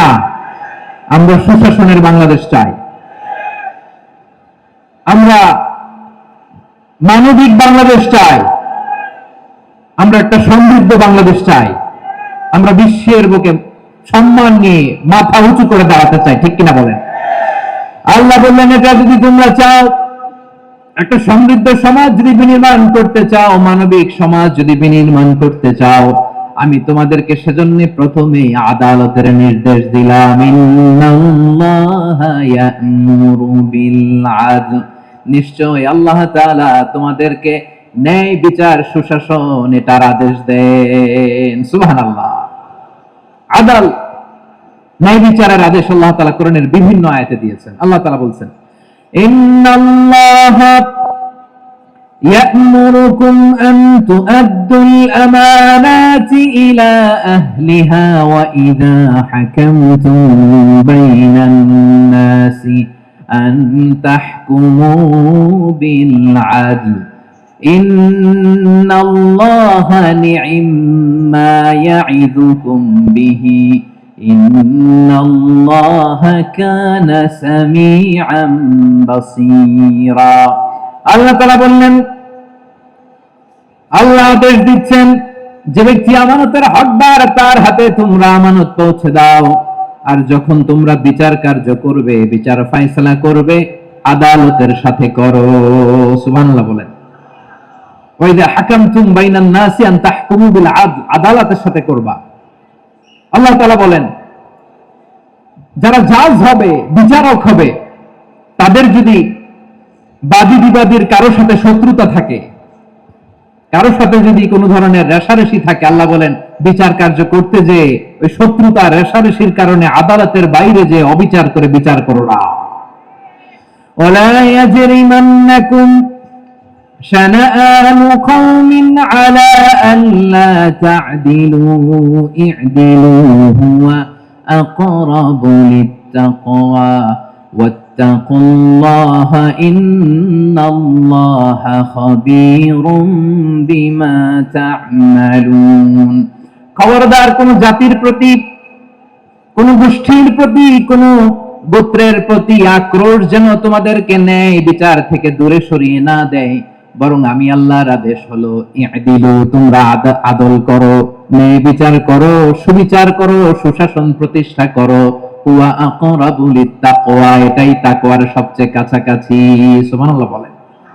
কোরআনের বিভিন্ন আয়াতে আল্লাহ তাআলা স্পেসিফিকলি ধরে ধরে বিচার করার সময় আমরা যেন আদাল করি সেটা বলেছেন। কোরআনের কোন কোন জায়গায় আল্লাহ তাআলা এই আল আদল শব্দটা ব্যবহার করেছেন। আবার একই জিনিস ইনসাফ, সুবিচার, সুশাসন, ন্যায় বিচার, ন্যায় পরায়ণতা বুঝাতে আল্লাহ তাআলা কখনো কখনো আল কিসত শব্দটা ব্যবহার করেছেন। আওয়াজ করে সবাই বলুন আল কিসত। প্রিয় ভাইরা, সবাই আওয়াজ করে আমার সাথে সাথে বলুন আল কিসত। আল্লাহ তাআলা বলেন ওয়া ইন হাকামতা ফাহকুম বাইনাহুম বিল কিসতি ইন্নাল্লাহা ইউহিব্বুল মুকসিতিন। যখন তুমি বিচার করবে, বিশ্বনবীকে উদ্দেশ্য করে অ্যাড্রেস করে বললেন, নবী হ্যাঁ, ইহুদিরা কোনো বিষয়ে মীমাংসার জন্য যদি আপনার দরবারে আসে, যদি বিচার করতে হয়, খবরদার অবিচার করবেন না। ফয়সালা যেটা করবেন কিসতের সাথে করবেন, ন্যায় পরায়ণতার সাথে করবেন, কারণ ইন্নাল্লাহা ইউহিব্বুল মুকসিতিন, নিশ্চয় আল্লাহ রাব্বুল ইজ্জাত ন্যায় পরায়ণশীলদেরকে বড্ড ভালোবাসেন। সুবহানাল্লাহ বলেন। ন্যায় পরায়ণ লোকদেরকে আল্লাহ তাআলা বড্ড ভালোবাসেন। অন্য আয়াতে আল্লাহ তাআলা বলছেন وَنَضَعُ الْمَوَازِينَ الْقِسْطَ لِيَوْمِ الْقِيَامَةِ فَلَا تُظْلَمُ نَفْسٌ شَيْئًا। আমি কিয়ামতের দিন ন্যায় পরায়ণতার মানদণ্ড স্থাপন করব, যেটাকে আমরা মিজানের পাল্লা বলি। আল্লাহ বলেন ন্যায় বিচারের মানদণ্ড কিয়ামতের ময়দানে আমি আল্লাহ স্থাপন করব। সেদিন কারো প্রতি বিন্দু পরিমাণ, এক চুল পরিমাণ বিচার করা হবে না, কোন বিচার করা হবে না। সেদিন সুশাসন হবে, সুবিচার হবে, ন্যায় পরায়ণতার সাথে বিচার হবে। আওয়াজ করে পড়েন আল্লাহু আকবার। তাহলে প্রিয় ভাইরা, যে তিনটি বিষয়ে আল্লাহ তাআলা আমাদেরকে আদেশ দিয়েছেন, তার প্রথমটা হচ্ছে আদালত, ইনসাফ, সুবিচার, ন্যায় বিচার। এটা আমরা চাই কি চাই না? বিশ্বনবী ন্যায় বিচার, ন্যায় পরায়ণতা, সুশাসন প্রতিষ্ঠিত করেন কি করেন নাই? আপনারা বিশ্বনবীর সিরাত যারা পড়েছেন, আপনি দেখবেন বিশ্বনবীর সিরাতের পরতে পরতে, বাঁকে বাঁকে, সিরাতের বাঁকে বাঁকে এই আদালতের নমুনা মেলে। সুবহানাল্লাহ বলেন। ছোট্ট একটা নমুনা রাসূল সাল্লাল্লাহু আলাইহি ওয়াসাল্লামের আসিরা আল আতরা থেকে ছোট্ট একটা নমুনা আপনাদের খেদমতে এখানে উপস্থাপন করি। বিশ্বনবী সাল্লাল্লাহু আলাইহি ওয়াসাল্লাম মক্কা বিজয় করলেন ৮ম হিজরিতে। মক্কা বিজয় শেষে তিনি কয়েক সপ্তাহ মক্কাতে অবস্থান করলেন। ইন দ্য মিন টাইম মক্কার একটা ভেরি প্রেস্টিজিয়াস এন্ড ডিগনিফাইড ফ্যামিলির নারী চুরিতে ধরা পড়ল। কিসে ধরা পড়ল? সবাই বলেন কিসে? আমাদের সমাজে আসেনি এটা? আছে? ছোট না বড়? হ্যাঁ, হিসাব করে শেষ করা যায় না। ৩.৫ লাখ কোটি টাকা নাই উন্নয়ন প্রকল্পের নামে। উন্নয়ন প্রকল্পের নামে ৩.৫ লাখ কোটি টাকা নাই। ৩.৫ লাখ কোটি টাকা লিখতে পারবেন আপনি? একটা লিখতে পারবেন? বুঝতেছেন কত বড় সংখ্যা? হ্যাঁ, বনু মখজুমিয়া গোত্রের এক নারী মক্কায় চুরিতে ধরা পড়ল। বলেন তো চুরি করলে বিধান কি? কি কাটতে হবে? চুরির বিধান হলো হাত কেটে দাও। তাও সেটা গোপনে নয়, প্রকাশ্যে জনসম্মুখে হাত কেটে দাও। বনু মখজুমিয়া গোত্রের নারী যখন চুরিতে ধরা পড়লো, সাহাবারা চিন্তায় পড়ে গেলেন। সবেমাত্র মক্কার লোকেরা কালিমা পড়ে মুসলমান হয়েছে, ইসলামের আইন কানুন তেমন জানে না, ইসলামের শরিয়ার সাথে বেশি পরিচিত নয়। এখন যদি বিশ্বনবী চুরির যেই বিধান এটা যদি কায়েম করে হাত যদি কেটে দেয়, না জানি মক্কার লোকেরা আবার বিগড়ে যায়, না জানি মক্কার লোকেরা আবার মুরতাদ হয়ে যায়, না জানি মক্কার লোকেরা ইসলাম থেকে দূরে সরে যায়। চলো চলো সাহাবীরা মিলে পরামর্শ করলেন, চলো বিশ্বনবীর কাছে যে বলি, ও নবী, শুধু কেবলমাত্র একমাত্র এই নারীর জন্য চুরির হাত কাটার বিধানটা আপনি একটু থামিয়ে দেন। চুরির হাত কাটার যে বিধান এখানে একটু রহিত করে দেন, বাকিগুলা কইরেন মদিনাতে যে চলবে, কিন্তু মক্কায় এবারের জন্য মাফ করে দেন। কিন্তু কে বলবে? এই যে পরামর্শ, সাজেশন, এটা কে দিবে বিশ্বনবীর কাছে? সাহাবারা চিন্তায় পড়ে গেলেন। আল্লাহর নবীর সামনে দাঁড়িয়ে আল্লাহর দেয়া হুদুদ, আল্লাহর দেয়া বিধান থামিয়ে দেওয়া, মাফ করে দেওয়া, এই কথা বিশ্বনবীর সামনে বলার সাহস তো কেউ রাখে না। কেউ কেউ বলল, বিশ্বনবীর পালক পুত্র যায়েদ বিন হারেসার সন্তান উসামারে বিশ্বনবী নাতির মতো আদর করে, বড্ড বেশি ভালোবাসে উসামারে। এজন্য সাহাবারা উসামাকে বলতো হিব্বু রাসূলিল্লাহ, বিশ্বনবীর ভালোবাসা। কি বলতো? সাহাবীরা বললেন, বিশ্বনবীর ভালোবাসা হিব্বু রাসূলিল্লাহ, উসামারে পাঠাও। উসামারে বিশ্বনবীর নাতির মতো স্নেহ করে, মায়া করে, ভালোবাসে। আমরা পারবো না, উসামা পারবে। সবাই মিলে ফুলিয়ে খুশিয়ে ছোট্ট উসামাকে রাজি করালো। উসামা, এমন এমন কথা যে তুমি বিশ্বনবীর কাছে বলতে হবে, পারবা নাকি? উসামা বলে, পারবো। সাইয়েদনা উসামা রাদিয়াল্লাহু তাআলা আনহু তরুণ সাহাবী বিশ্বনবীর কাছে গেলেন, যে বললেন, নবী, বনু মখজুমিয়া গোত্রের এক নারী চুরিতে ধরা পড়েছে, এবারের জন্য কি এই মহিলাটারে মাফ করে দিলে হয় না? এবারের জন্য একটু ক্ষমা করা যায় না নবী? বিশ্বনবী বলেন, আতাশফাউ ফি হাদ্দিন মিন হুদুদিল্লাহ, তোমার এত বড় সাহস উসামা, তুমি আল্লাহর হাদ, আল্লাহর দেয়া বিধান, এটার ব্যাপারে সুপারিশ করতে এসেছো? তোমরা কি জানো তোমাদের আগে যত কওম, যত গোত্র, যত জনপদ ধ্বংস হয়েছে তার কারণ ছিল তাদের মধ্যে গরিবরা অন্যায় করলে তারা বিচার করত, আর ধনীরা অন্যায় করলে তারা মাফ করে দিত। খবরদার, ওয়া আইমুল্লাহ লাউ আন্না ফাতিমাতা বিনতি মুহাম্মাদিন সারাকাত লাকাতা মুহাম্মাদুন ইয়াদাহা।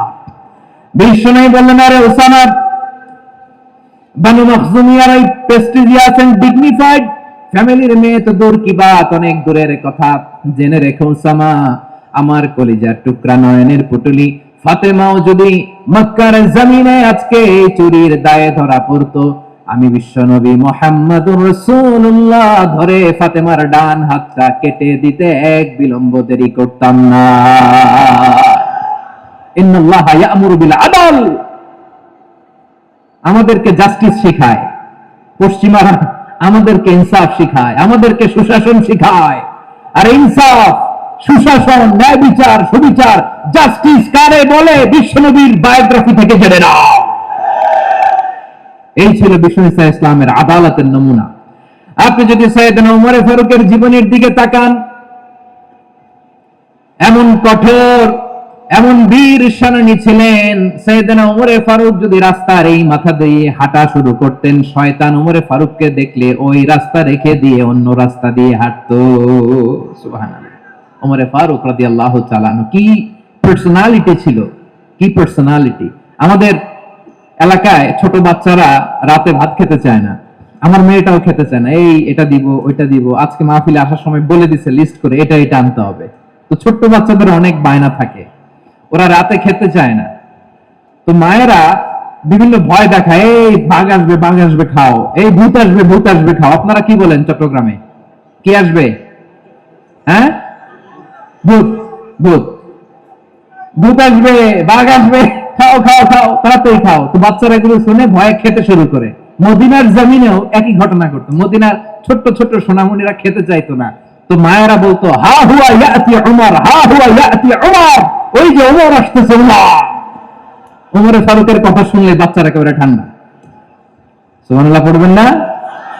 প্রভু তুমি বলেছ রাসূল দেবে না, বলনি দেবে না, বলনি দেবে না হামজা তারি, খালিদ বিজয় সমর। প্রভু তুমি বলেছ রাসূল দেবে না, বলনি দেবে না,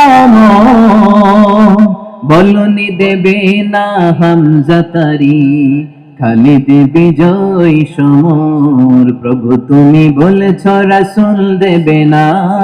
আল্লাহু আকবার। ওমর ফারুক রাদিয়াল্লাহু তাআলা আনহু, ওনার কথা শুনলে গায়ের মধ্যে গুজবাম হয়, গায়ের পশমগুলো দাঁড়িয়ে যায়। সুবহানাল্লাহ বলেন। কি পার্সোনালিটি ছিল, কি ব্যক্তিত্ব ছিল। মুনাফিকরা ওমর ফারুককে জন্মের মতো ভয় পেতেন। শয়তান, খুদ শয়তান এই রাস্তা দিয়ে আসলে শয়তান অন্য রাস্তা দিয়ে হাঁটত। ওমর ফারুক রাদিয়াল্লাহু তাআলা আনহুর জীবনে যদি দেখেন, তাহলে সেখানে আপনি আদালতের, ইনসাফের, সুশাসনের, জাস্টিসের নমুনা দেখতে পাবেন। কয়টা শুনবেন? সাইয়েদনা ওমর ফারুকের রাদিয়াল্লাহু তাআলা আনহুর সন্তান আব্দুর রহমান মিশরে মদ খেয়ে মদ্যপ অবস্থায় ধরা পড়েছে। মদ খাওয়ার কারণে, মদ যদি কেউ পান করে আর যদি প্রমাণিত হয়, তার বিচার হলো 80 বেত। আওয়াজ করে বলেন কয় বেত? বাংলাদেশেও তো এই আইন আছে নাকি? বাংলাদেশে আছে? হ্যাঁ, মদ খাইলে 80 বেত, এই আইন বাংলাদেশে চালু হোক। আমরা চাই কি চাই না? চাই সবাই। এজন্যই তো ইসলাম ভাল লাগে না। ইসলামকে ভাল লাগে না। ইসলামকে আউট করে রাখতে পারলেই তো এরকম বড় বড় বোতল খাওয়া যায়। একেবারে সহজ, পানির মতো সহজ, হিসাব একেবারে সহজ। ওমর ফারুক রাদিয়াল্লাহু তাআলা আনহুর ছেলে ভুল করে মদ পান করে ফেলেছিলেন। আব্দুর রহমান, ঘটনা ঘটেছে মিশরে। মিশরের গভর্নর তখন আমর ইবনে আস রাদিয়াল্লাহু তাআলা আনহু।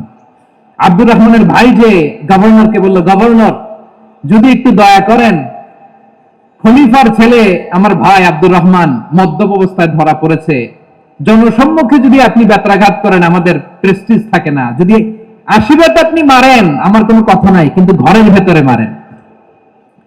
আব্দুর রহমানের ভাইয়ের সুপারিশ শুনে সাইয়েদনা ওমর ইবনে আস রাদিয়াল্লাহু তাআলা আনহু রাজি হয়ে গেলেন। ঘরের ভেতরে লোকচক্ষুর আড়ালে 80 বেত তিনি মানলেন। কিন্তু ঘটনাক্রমে এই কথা লুকিয়ে লুকিয়ে ঘরের ভেতরে 80 বেত মারার কথা সাইয়েদনা ওমর ফারুক মদিনা থেকে জানতে পারলেন। মদিনা থেকে তিনি ফরমান জারি করলেন, এই বিচার যেমনটি আমর ইবনে আস আদায় করেছে, এটা প্রকৃতপক্ষে আদায় হয় নাই। আসো সবাই মদিনায় আসো, আমর ইবনে আস মদিনায় আসো, আব্দুর রহমানও আসো, সবাই আসো, জনসম্মুখে এই বিচার কার্যকর করতে হবে। সাইয়েদনা ওমর ফারুক মসজিদে নববীর পিলারের মধ্যে নিজের ছেলেকে বাঁধলেন, আবার জনসম্মুখে 80টা বেত তার গায়ের মধ্যে মারলেন। মাজমুয়ে ফাতাওয়া ইবনে তাইমিয়া রাহিমাহুল্লাহ উনি এটা নকল করেছেন। এটা সবচেয়ে বিশুদ্ধ মত। আরো অনেক মত আছে, মারা গেছে কবরের উপর, ওগুলো বাদে দিলাম। কেমন খলিফা ছিলেন, কেমন খলিফা! পশ্চিমারা তোমরা জাস্টিস আমাদেরকে শেখাও, ইনসাফ কারে বলে, সুশাসন আমাদেরকে তোমরা শেখাও। ওমর ফারুক রাদিয়াল্লাহু তাআলা আনহু ওই বিচারকে তিনি ধর্তব্য মনে করেন নাই। মদিনাতে এনে আবার জনসম্মুখে আবার 80 বেত মেরেছেন। মিশরে ওমর ফারুক রাদিয়াল্লাহু তাআলা আনহু আমর ইবনে আসকে গভর্নর করে পাঠালেন। সেখানে আমর ইবনে আসের ছেলে একটা প্রতিযোগিতায় রানার আপ হয়েছে। এক মিশরি সেখানে চ্যাম্পিয়ন হয়েছে। রানার আপ বুঝতে পেরেছেন তো? রানার আপ সেকেন্ড হয়েছে, এক মিশরি হয়েছে চ্যাম্পিয়ন প্রথম। কিন্তু গভর্নরের ছেলে ও জিততে পারে নাই। ও রাগে ওই মিশরির গায়ের মধ্যে কয়েকটা লাঠি দিয়ে বাড়ি মেরেছে। মিশরি যে মদিনাতে ওমর ফারুকের কাছে বিচার দিলেন, আপনার গভর্নরের ছেলে অন্যায়ভাবে আমার গায়ে হাত তুলেছে। সাইয়েদনা ওমর ফারুক আবার ফরমান জারি করলেন, আসো মদিনাতে আসো। মিশরীকে ডাকলেন। ওই মিশরের গভর্নর আমর ইবনে আস রাদিয়াল্লাহু তাআলা আনহুকে ডাকলেন, তার ছেলেকেও ডাকলেন। সবাই বসে রইল। আমর ইবনে আস রাদিয়াল্লাহু তাআলা আনহু মাথা নিচু করে বসে আছেন, লজ্জায় কাচুমাচু। হায় হায়, আজকে আমার ছেলের কারণে আমিরুল মুমিনিন খলিফাতুল মুসলিমিন ওমর ফারুকের কাছে আমি জনসম্মুখে লজ্জিত হচ্ছি। সাইয়েদনা ওমর ফারুক বললেন, এই নাও লাঠি। গভর্নরের ছেলে তোমার মাথার মধ্যে যতগুলো বাড়ি মেরেছে, আজকে জনসম্মুখে তুমি অতগুলা বাড়ি মারো। মিশরে বলে, থাক, আপনি যে ডেকে আনছেন সবার সামনে এটা বলছেন, এতেই আমি খুশি। আল্লাহু আকবার। আপনার মহানুভবতা দেখে আমি খুশি, আর অপমানের দরকার নাই। ওমরে ফারুক বলে, না, খবরদার, এই কথা মিশরি তুমি বলো না, মারো, যতগুলা বাড়ি মেরেছে মারো। বাধ্য হয় মিশরি আমর ইবনে আসের সামনে ওনার কলিজার টুকরা সন্তানের মাথার মধ্যে বাড়ি মারতে আরম্ভ করলেন। ঠিক যতগুলা বাড়ি গভর্নরের ছেলে আমর ইবনে আসের ছেলে মিশরির গায়ে মেরেছিল, মাথায় মেরেছিল, মিশরি গুনে গুনে ততটা মারলেন। এই দৃশ্য দেখে ওমরে ফারুক রেগে মেগে আগুন, রাগের চোটে রাগ সামলাতে না পেরে, আর নিজেকে সামলাতে না পেরে মিশরিরে বললেন, ছেলেরে মারা শেষ হয়ে গেলে এবার বাবার টাক মাথার মধ্যে কয়েকটা বাড়ি মার। রাগের চোটে, আউট অফ অ্যাঙ্গার, রাগের চোটে, যে আমার পাঠানো গভর্নর আমর ইবনে আস তার ছেলেকে কেন আদব তারবিয়া কেন শিক্ষা দিতে পারে না, ছেলেরে মারা হইলে এবার আমর ইবনে আসের মাথার মধ্যে দুইটা মারো। এটা রাগে বলেছেন, এটা শাস্তি হিসেবে না। সুবহানাল্লাহ পড়ে। তোমরা আমাদেরকে সুশাসন শিখাও, আমাদেরকে সুশাসন শিখাও। বিশ্বনবী বলেন, আদল এটা যেন কোনো বিষয় না, এটা দিয়েই মানবিক সমাজ গড়তে হবে।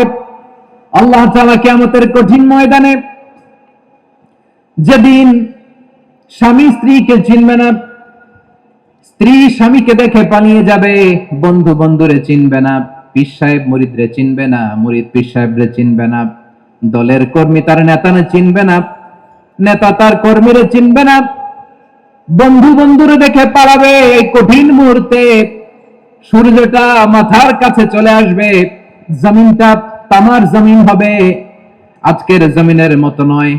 মানুষ ঘর্মাক্ত, ক্লান্ত, শ্রান্ত মাথার মগজগুলো কানের ছিদ্র আর নাকের ছিদ্র দিয়ে বেয়ে বেয়ে পড়বে। বিশ্বনবী ফরমান, কিয়ামতের ওই কঠিন ময়দানে 7 শ্রেণীর ব্যক্তিকে রব্বুল আলামিন তার আরশের নিচে ছায়া দিবেন। তার মধ্যে প্রথম শ্রেণীর ব্যক্তি হলো ইমামুন আদিল। ইমামুন আদিল, ন্যায়পরায়ণ শাসক,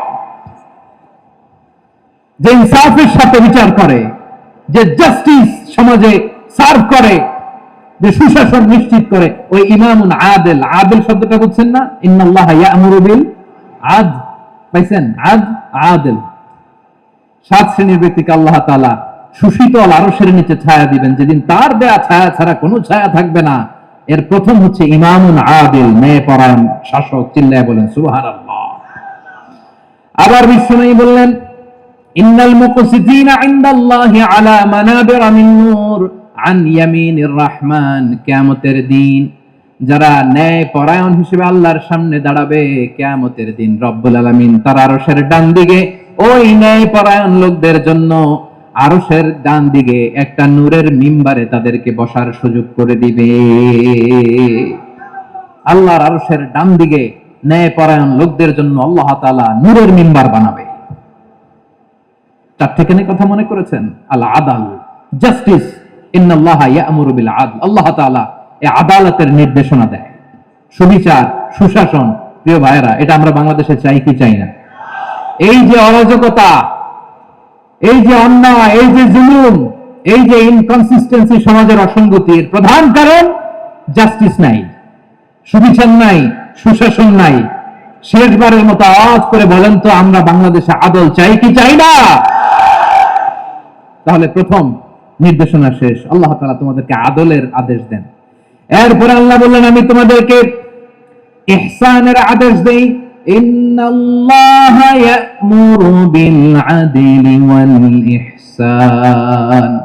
আমি তোমাদেরকে যেমনি আদলের নির্দেশনা দেই, তেমনি ভাবে তোমাদেরকে ইহসানের নির্দেশনা দেই। ইহসান, আওয়াজ করে সবাই বলেন তো, ইহসান। সবাই বলেননি? সবাই বললে এতটুকু আওয়াজ হবে আমি বিশ্বাস করি না। আওয়াজ করে বলুন, আল ইহসান। ইহসান মানে কারো প্রতি সফট হার্টেড হওয়া, মহানুভব হওয়া, অনুগ্রহ পরায়ণ হওয়া, অনুগ্রহশীল হওয়া, একে অপরের প্রতি দয়াদ্র হওয়া। একে অপরের প্রতি দয়াদ্র, অনুগ্রহশীল হওয়া ছাড়া মানবিক সমাজ কঠিনকালে গঠন করা সম্ভব না। প্রিয় ভাইরা, সুন্দর আচরণ দিয়ে, ইহসান দিয়ে যা জয় করা যায়, নরম আচরণ দিয়ে যেটা অর্জন করা যায়, কঠোরতা দিয়ে সেটা পারা যায় না। বিষ্ণু ঈসা ইসলাম ইহসান দিয়ে, কোমল আচরণ দিয়ে, তার অনুগ্রহ দিয়ে তিনি অনেক কাফিরের হৃদয়কে জয় করে ফেলেছেন। সাইয়েদনা সুমামা ইবনে উসাল রাদিয়াল্লাহু তাআলা আনহুর কথা মনে পড়ে যায়। তিনি ছিলেন ইয়ামামার বাদশা।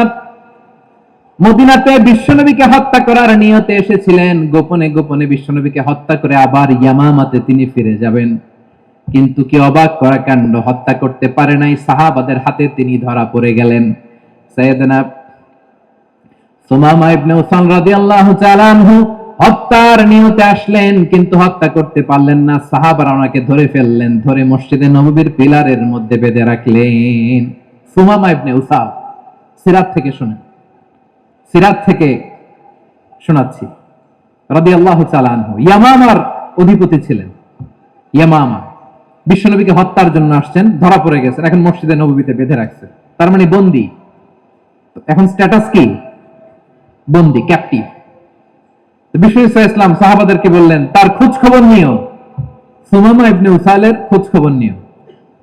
সাহাবারা বলেন, ইয়া রাসূলুল্লাহ, আপনাকে হত্যা করতে এসেছে, তার তো কঠিন ক্যাপিটাল পানিশমেন্ট হওয়া দরকার, কঠিন শাস্তি হওয়া দরকার। বিশ্বনবী বললেন, না, আমি যেটা জানি তোমরা সেটা জানো না, তোমরা সুমামার সাথে ভালো আচরণ করো। বিশ্বনবী সুমামার কাছে গেলেন। প্রথম দিন যে তিনি কালেমার দাওয়াত দিলেন, ইমানের দাওয়াত দিলেন, ইসলামের দাওয়াত দিলেন, রিসালাতের দাওয়াত দিলেন, আখিরাতের দাওয়াত দিলেন। পরের দিন যে বিশ্বনবী সালাতের দাওয়াত দিলেন, যাকাতের দাওয়াত দিলেন, ইসলাম কি, কিভাবে, কেমন করে পালন করতে হয় চমৎকার আর্টিকুলেট করতে শুরু করলেন। তন্ময় হয়ে সুমামা ইবনে উসাল রাদিয়াল্লাহু তাআলা আনহু বিশ্বনবীর কথাগুলো শুনতে আরম্ভ করলো। একদিন নয়, দুই দিন নয়, টানা 3 দিন বিশ্বনবী সুমামার কাছে ইসলামকে প্রেজেন্ট করেছেন, উপস্থাপন করেছেন। আওয়াজ করে বলেন, কয় দিন? 3 দিন। 3 দিন মসজিদে নববীতে বাঁধা।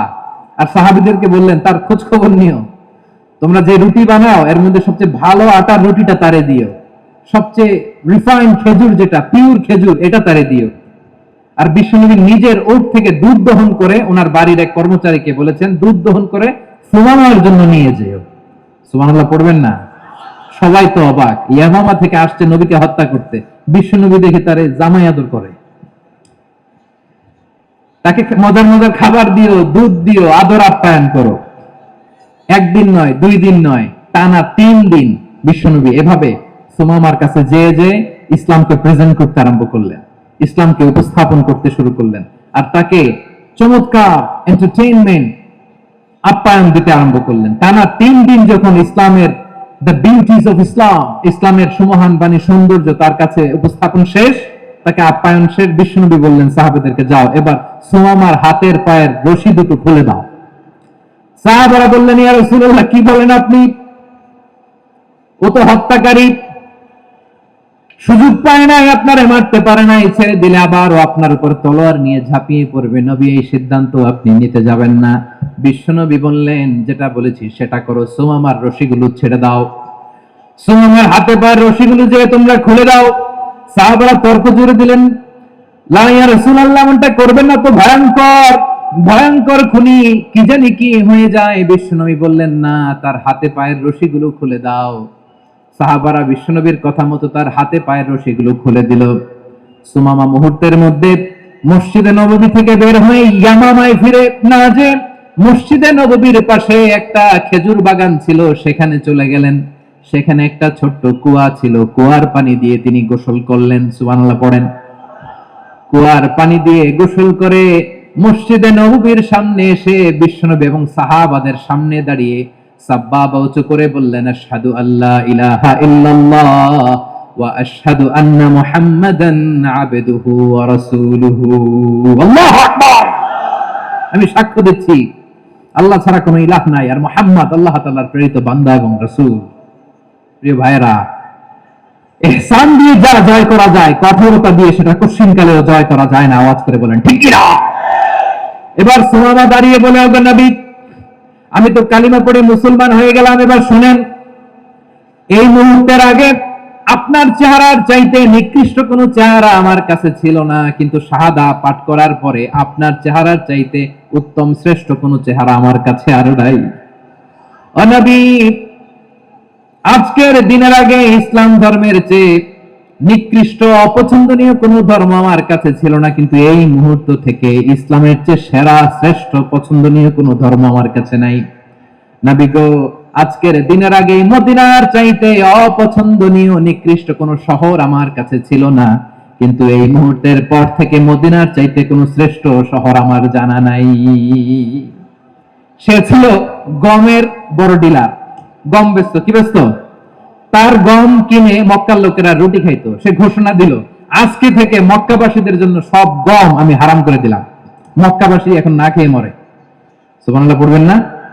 মক্কাবাসী বিশ্বনবীর কাছে আসলেন, এসে বললেন, মুহাম্মদ, আমরা তো তোমার ভাই, তোমার চাচা, তোমার ভাতিজা, তোমার আত্মীয়, তুমি সুমামারে বলো সে যেন আবার গমের সাপ্লাই মক্কার জন্য অনুমতি দিয়ে দেয়। বিশ্বনবীর অনুমতি ক্রমে সুমামা আবার মক্কাতে গম পাঠাতে শুরু করলো। পড়েন সুবহানাল্লাহ। ইহসান, ইহসান দিয়ে আপনি যেটা জয় করতে পারবেন, you can win the heart of your enemies. ইহসান দিয়ে আপনি আপনার শত্রুর হৃদয়কে জয় করতে পারবেন। আওয়াজ করে বলেন ঠিক কিনা?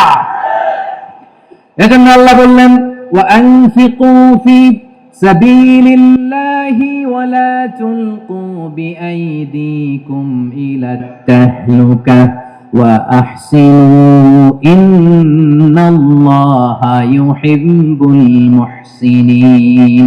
তোমরা আল্লাহর রাস্তায় দান করবে আর নিজেরা নিজেদেরকে ধ্বংসের হাতে ঠেলে দিও না। তোমরা একে অপরের প্রতি ইহসান করবে, কারণ ইহসানকারীদেরকে আল্লাহ বড্ড ভালোবাসেন। সুবহানাল্লাহ পড়েন।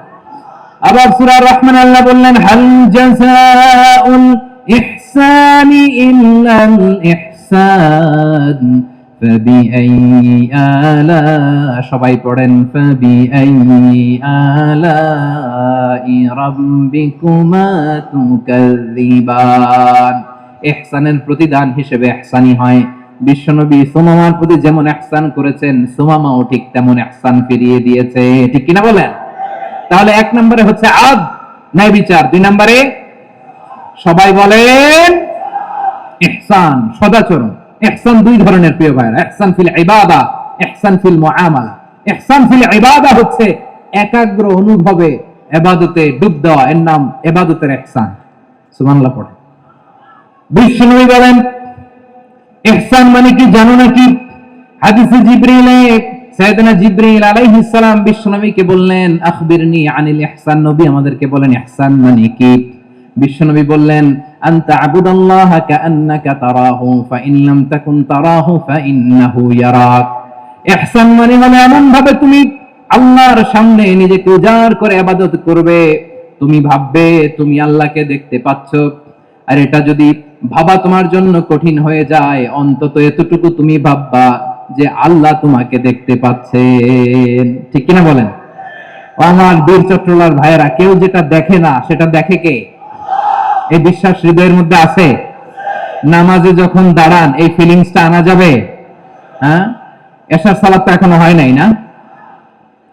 আলোচনা শেষে এশার সালাত এখানে অনুষ্ঠিত হবে, তাই না? আচ্ছা বলুন তো, আমরা এশার সালাত পর্যন্ত বেঁচে থাকবো এই গ্যারান্টি আছে কার কার? হাত তোলেন। কয়েকজন হাত তুলছে পেছনে, না বুঝে তুলে ফেলছে। এশা পর্যন্ত যে আমরা হায়াত পাবো কোনো গ্যারান্টি আছে? সবাই আওয়াজ করে বলেন, গ্যারান্টি আছে? গ্যারান্টি নাই। এজন্য বিষ্ণু ইসলাম বলেছে, এমন ভাবে নামাজে দাঁড়াও, ইবাদত করো, মনে করো হতে পারে এটাই আমার জীবনের শেষ নামাজ। Perform the salah as if this is the last and final prayer. এমন ভাবে সালাতে দাঁড়াও, ভাবো হতে পারে এটাই তোমার জীবনের শেষ নামাজ। এমন ভাবে নামাজে দাঁড়াও, ভাবো এটাই শেষ নামাজ। তাহলে নামাজে একাগ্রতা বাড়ায় দিবে কে? ফলে ইবাদতের ইহসান আমাদের অর্জিত হবে। আর মুআমালাতে ইহসান হলো, বিশ্বনবী বলেন, ইন্নাল্লাহা তাবারাকা ওয়া তাআলা কাতাবাল ইহসানা আলা কুল্লি শাই, ফাইদা কাতালতুম ফাআহসিনুল কিতলা ওয়া ইযা যাবাহতুম ফাআহসিনুয যাবহা ওয়ালিয়ুহিদ্দা আহাদুকুম শাফরাতাহু ওয়ালিয়ুরিহ যাবিহাতাহু। ইহসান দুই ধরনের। আওয়াজ করে বলতে হবে, কয় ধরনের? সবাই বলুন আওয়াজ করে, কয় ধরনের? একটা হচ্ছে ইহসান ফিল ইবাদা, ইবাদতে ইহসান। ইবাদতে ইহসান কি? একাগ্র অনুভব দিয়ে ইবাদত করা, মন প্রাণ দিয়ে ইবাদত করা। আর মুআমালাতে ইহসান কি? সব কাজে, দৈনন্দিন কাজে, কর্মে, সামাজিক অ্যাক্টিভিটিতে কোমলতা প্রদর্শন করা, অনুগ্রহের সাথে সবকিছু করা। আল্লাহ তাআলা ইন্নাল্লাহা তাবারাকা ওয়া তাআলা কাতাবাল ইহসানা আলা কুল্লি শাই, তিনি সব কিছুর ব্যাপারে ইহসানকে আবশ্যক করেছেন। সবকিছুতে মুমিনের সব কাজে ইহসানের পরশ থাকবে। ওয়া ইযা কাতালতুম ফাহসিনুল কিতলা, বিষ্ণু বলেন তুমি যখন কাউকে হত্যা করো ইহসানের সাথে করো। সুবহানাল্লাহ পড়বেন না? যখন হত্যা করো তখনও ইহসানের সাথে। আচ্ছা হত্যা করবো আবার ইহসান আসবে করতে করে তো মেরেই ফেলবো আমি। আল্লাহ, ও ভাই একজন খুন করেছে, খুনি রাষ্ট্রীয় আইনে তার শাস্তি হয়েছে ডেথ পেনাল্টি, মৃত্যুদণ্ড। এখন মৃত্যুদণ্ড দেখে আপনি যেমনি মন চায় তেমনি মারবেন লোকটারে? ওর নাক কেটে ফেলতে পারবেন? ওর কান কাটতে পারবেন? ওর চোখ উপরে ফেলতে পারবেন আপনি? যেমন মন চায় তার অঙ্গহানি করা যাবে না। ইহসানের সাথে তাকে হত্যা করো। সুবহানাল্লাহ, this is Islam, this is the true essence of Islam. ওয়াইদা যাবাহতুম ফাহসিনুয যাবহা, যখন জবাই করবে তখন ইহসানের সাথে জবাই করো। করব জবাই, ওইখানে নাকি ইহসান?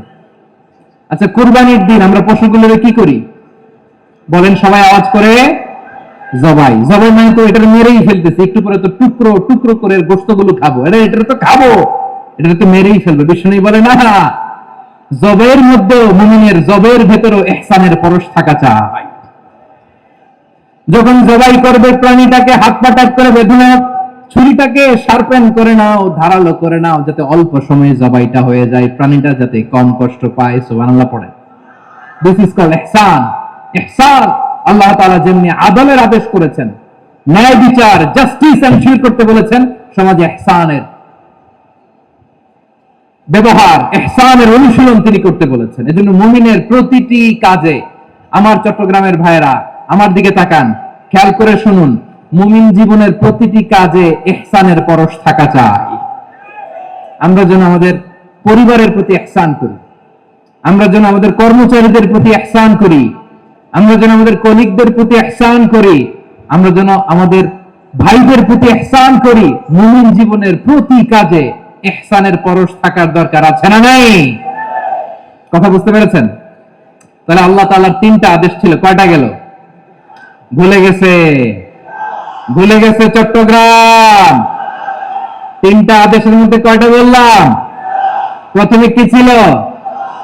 আদল। দুই নম্বরে, তিন নম্বরে রব্বুল আলামিন বললেন ওয়া ইতাইল কুরবা, নিকটাত্মীয়দেরকে দান করো। নিকট আত্মীয়দেরকে দাও, যারা তোমাদের ব্লাড কানেকশনের আত্মীয় তাদেরকে তোমরা দাও। এখানে জেনারেলি বললেন দাও, কি দিব সেটা তিনি এখানে বলেন নাই, সেটা তিনি সূরাতুল ইসরার মধ্যে বলেছেন। আল্লাহ বলেন ওয়া আতিযাল কুরবা হাক্কা, নিকট আত্মীয়দেরকে তাদের অধিকার, তাদের প্রাপ্য তোমরা বুঝিয়ে দাও। দেখেন, একটা শান্তির সমাজ, একটা সমৃদ্ধ সমাজ, একটা মানবিক সমাজ গঠনের জন্য আল্লাহ তাআলা বেশি না, মাত্র তিনটা অর্ডার, তিনটা ভার্ডিক্ট তিনি জারি করেছেন। এক নাম্বার সুশাসন, ন্যায় বিচার। দুই নাম্বার ইহসান। তিন নাম্বার নিকটাত্মীয়, যারা কাছে তোমার ভেরি ক্লোজ রিলেশনশিপে আছে তাদেরকে দাও। দাও, দিলে বাড়িয়ে দেয় কে? অনেকে দিতে চায় না, কৃপণতা করে। দিলে বাড়ায় দেয় কে? অমিয়া মদিনার মধ্যে সবচাইতে গরিব সাহাবী ছিল বেলাল রাদিয়াল্লাহু তাআলা আনহু। উনার এন্টায়ার অ্যাসেট, সম্পদের পরিমাণ কতদূর জানেন? একটা লুঙ্গি। বেলাল রাদিয়াল্লাহু তাআলা আনহু, উনার টোটাল ওয়েলথের এস্টিমেশন হচ্ছে মাত্র একটা লুঙ্গি। একটা লুঙ্গি, টোটাল ওয়েলথ এস্টিমেশন, টোটাল সম্পদের পরিমাণ বেলাল রাদিয়াল্লাহু তাআলা আনহুর কি ছিল? কথা বুঝে নাই বোধহয়, কি ছিল? ওই বেলাল রাদিয়াল্লাহু তাআলা আনহুকে বিষ্ণু সাল্লাল্লাহু আলাইহি ওয়াসাল্লাম বলেছেন আনফিক ইয়া বেলাল, ও বেলাল তুমিও দাও। ওয়ালা তাখশা মিন যিল আরশি ইখলালা, আরশের অধিপতির তো কোনো ঘাটতি নাই, তুমি দিলে ওই আল্লাহ তোমারে বাড়ায় দিবে। এজন্য আমার প্রিয় ভাইয়েরা, দিলে কমে না, দিলে বাড়ে। অনেকে ধরে রাখে, নতুন কিছু নিতে পারে না, হাত দিয়ে যেটা ধরে রেখেছেন এটা দিয়ে দেন, বড় একটা ধরার সুযোগ পাবেন। জোরে বলেন ঠিক কিনা? ধরেন 5 কেজি ওজনের একটা ধরে রাখছেন, এখন 10, এটা না ছাড়লে 10 কেজি ধরতে পারবেন আপনি? আচ্ছা 10 কেজির জিনিস একটা আছে হাতে, ওইটা যদি ছেড়ে দেন তাহলে না 15 কেজি ধরতে পারবেন। কথা বলেন ঠিক কিনা? তাহলে দিলে বাড়িয়ে দেয় কে? রব্বুল আলামিন বললেন 3 নাম্বার আদেশ হলো তোমাদের প্রতি সমাজটারে কেমন করে মানবিক সমাজ, সুন্দর সমাজ গড়বা। তিন নম্বর আদেশ হলো ওয়া আতিদাল কুরবা হাক্কা, নিকটাত্মীয়দেরকে তাদের প্রাপ্য বুঝিয়ে দাও। এই নিকটাত্মীয়দেরকে তাদের অধিকার বুঝিয়ে দেওয়া, প্রাপ্য বুঝিয়ে দেওয়াতে আমাদের গাফলতি আছে না নাই? চট্টগ্রামে নাই? মাশাআল্লাহ আছে, আছে।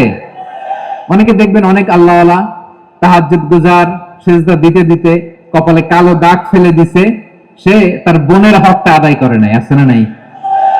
হ্যাঁ, এখানেও আছে। সর্বনাশ। অনেক বড় হাজী সাহেব, বিশাল লম্বা দাড়ি, ছেলের সব দিয়ে দিছে, মেয়ের কিছু দেয় নাই, মেয়ের হক আদায় করে নাই। আছে না নাই? এই হাজী সাহেবেরা, এই আল্লাহ আল্লাহরা কিয়ামতের ময়দানে আটকে যাবে। আপনি অন্যের অধিকার নষ্ট করেছেন, তাদের রাইটস কে ভায়োলেট করেছেন। এজন্য আল্লাহ তাআলা বলেন, কারো অধিকার যদি কেউ নষ্ট করে, ওই সমাজটা মানবিক সমাজ কঠিনকালেও হতে পারে না। এজন্য 3 নম্বর আল্লাহ বললেন ওয়া ইতা ইদিল কুরবা, নিকটাত্মীয়দেরকে দাও। কি দিবা? তাদের অধিকার দিয়ে দাও। বোনের অধিকার বুঝিয়ে দাও, মেয়ের অধিকার বুঝিয়ে দাও, ফুফুর অধিকার বুঝিয়ে দাও। দেখবেন অনেক মায়েরা ছেলের পাতে মুরগির রান দেয়, মেয়ের পাতে দেয় মুরগির ঠ্যাং। এরকম আছে না নাই? ছেলেরা কি দেয়? মুরগির।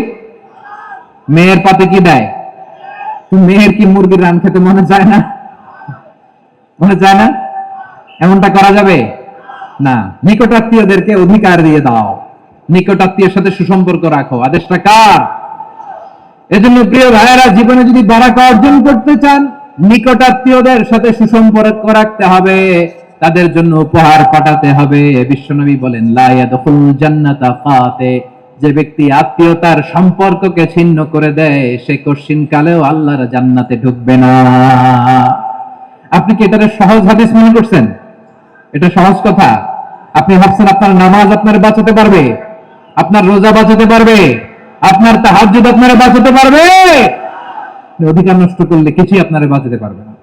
এজন্য নিকট আত্মীয়দেরকে দিতে হবে বেশি বেশি। বিশ্বনবী বলেন ইন্না সাদাকাতা আলাল মিসকিনি সাদাকা ওয়া আলা যির রাহিমি ইসনাতান সাদাকাতুন ওয়া সিলা। মিসকিনদের দান করলে শুধু দানের সওয়াব হয়, নিকট আত্মীয়কে দান করলে দুইটার সওয়াব হয়। সাদাকার সওয়াব হয়, আবার আত্মীয়তার বন্ধন অটুট রাখার সওয়াব হয়ে যায়। আবার বিশ্বনবী বললেন মান সাররাহু আইয়ুবসাতা লাহু ফি রিজকিহি ওয়া ইনসাআলাহু ফি আসারিহি ফালইয়াসিল রাহিমা। যে ব্যক্তি তার রিজিকের প্রশস্ততা চায় আর হায়াতে বরকত চায়, সে যেন তার আত্মীয়ের সাথে সুসম্পর্ক রাখে। আমার প্রিয় চট্টলার ভাইয়েরা, আমাদের রিজিক বাড়ুক, এটা আমরা চাই কি চাই না? সবাই চান? হ্যাঁ, আমাদের রিজিকে প্রশস্ততা আসুক, চাই কি চাই না? আমাদের হায়াতে বরকত আসুক, আমরা চাই কি চাই না? এই দুইটা যদি চান, তাহলে নিকট আত্মীয়দের সাথে সুসম্পর্ক রাখবেন, পারবেন? তাহলে সমাজটারে মানবিক সমাজ বানায় দিবে কে? 3টা আদেশ চলে গেল। কয়টা? আওয়াজ করে বলেন। 1 নম্বরে কি ছিল? 2 নম্বরে, 3 নম্বরে নিকট আত্মীয়দেরকে দান। আপনাদেরকে আরো শোনার আগ্রহ আছে? আপনাদের মনোযোগ আছে না গেছে? কষ্ট হচ্ছে না? মাশাআল্লাহ, মাশাআল্লাহ। তাকবীর পড়ুন, লিল্লাহি তাকবীর।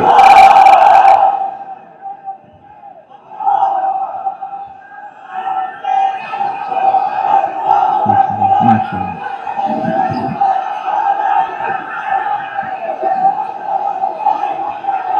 আমার প্রিয় ভাইয়েরা, আল্লাহ তাআলা 3টা জিনিসের জন্য আদেশ করেছেন, অনুরূপভাবে 3টা বিষয় তিনি বারণ করেছেন, নিষেধ করেছেন। ওগুলোর কাছেও যাওয়া যাবে। শুনবেন। রাব্বুল আলামিন বলেন ওয়ায়ানহা আনিল ফাহশাই ওয়াল মুনকারি ওয়াল বাগি। আমি যেমনি 3টি বিষয়ে আদেশ করলাম, অনুরূপভাবে 3টি বিষয়ে বারণ করলাম, নিষেধ করলাম। আমার 1 নাম্বার নিষেধাজ্ঞা হলো অশ্লীলতার প্রতি। ফাহশা, ওয়ায়ানহা আনিল ফাহশা, আল্লাহ তাআলা অশ্লীলতাকে নিষেধ করেছেন। কোন জিনিসকে? সবাই বলুন, কোন জিনিসকে? যত ধরনের, যত টাইপের, যত ক্যাটাগরির অশ্লীলতা হতে পারে, সব অশ্লীলতাকে হারাম করেছেন কে? ফাহশা মানে কি? কথায়, কাজে, আচরণে, কমেন্ট, ফেসবুকের কমেন্টসে, যত ধরনের নোংরামো আছে, যত ধরনের অশ্লীলতা আছে, এটাকে আরবিতে বলে ফাহশা। এটাকে কি বলে? রাব্বুল আলামিন বলেন, কুল ইন্নামা হাররামা রাব্বিয়াল ফাওয়াহিশা মা যাহারা মিনহা ওয়া মা বাতান। ও নবী, আপনি বলে দেন, আমার রব প্রকাশ্য অপ্রকাশ্য, স্পষ্ট কিংবা অস্পষ্ট, দৃশ্যমান কিংবা অদৃশ্যমান সব অশ্লীলতাকে হারাম করেছেন। সব ধরনের অশ্লীলতা হারাম, সব ধরনের। আল্লাহ তাআলা আমাদেরকে অশ্লীলতা থেকে বাঁচান, অশ্লীলতা থেকে তিনি আমাদেরকে হেফাজত করুক, পড়েন আমিন। এবার বলেন, আমাদের সমাজে অশ্লীলতা আছে না নাই? চট্টগ্রামে নাই? আমি কই নাই, ওনারা বলে আছে। দেখছেন, আমি সামহাও বাঁচায় দেওয়ার ট্রাই করতেছি, ওনারা বলে আছে। অশ্লীলতা নানা ভাবে, নানা নামে, নানা মোড়কে আমাদের সমাজে আছে না নাই? সংস্কৃতির নামে, ফ্যাশনের নামে, বিনোদনের নামে, উপন্যাসের নামে, কনসার্টের নামে অশ্লীলতা আছে না নাই? আপনি দেখেছেন কনসার্টগুলোর অবস্থা? এই যে আতিফ আসলাম যে আসছে আমাদের দেশে, তারপর কে কে আসছে, আমাদের তরুণ তরুণীরা, আমাদের যুবক যুবতীরা, আমাদের জেনজিরা, কি অবস্থা ওইখানে? হ্যাঁ, কি অবস্থা? কে বাঁচাবে ওদের? কে রক্ষা করবে ওদের ইমানের, ওদের চরিত্রের হেফাজতের গ্যারান্টি কে দিবে? কনসার্টের নামে অশ্লীলতা আছে না নাই? ছেলে মেয়ে একে অপরকে জড়ায় ধরতেছে, একে অপরকে চুমু খাচ্ছে, প্রকাশ্যে দিবালোকে গণমানুষের সামনে। আল্লাহ তাআলা এই অশ্লীলতা থেকে আমাদেরকে বেঁচে থাকতে বলেছেন, বেঁচে থাকতে বলেছেন। রূপালী জগতের নামে অশ্লীলতা আছে না নাই? এই টার্মটা আপনারা জানেন না? রূপালী জগৎ কি জগৎ? আসলে কি রূপালী জগৎ না অন্ধকার জগৎ? আমার বোনেরা, আপনাদেরকে যে কি বলে তারা বোঝায়, রূপালী জগৎ শুনেই আপনি ভরকে যাবেন না।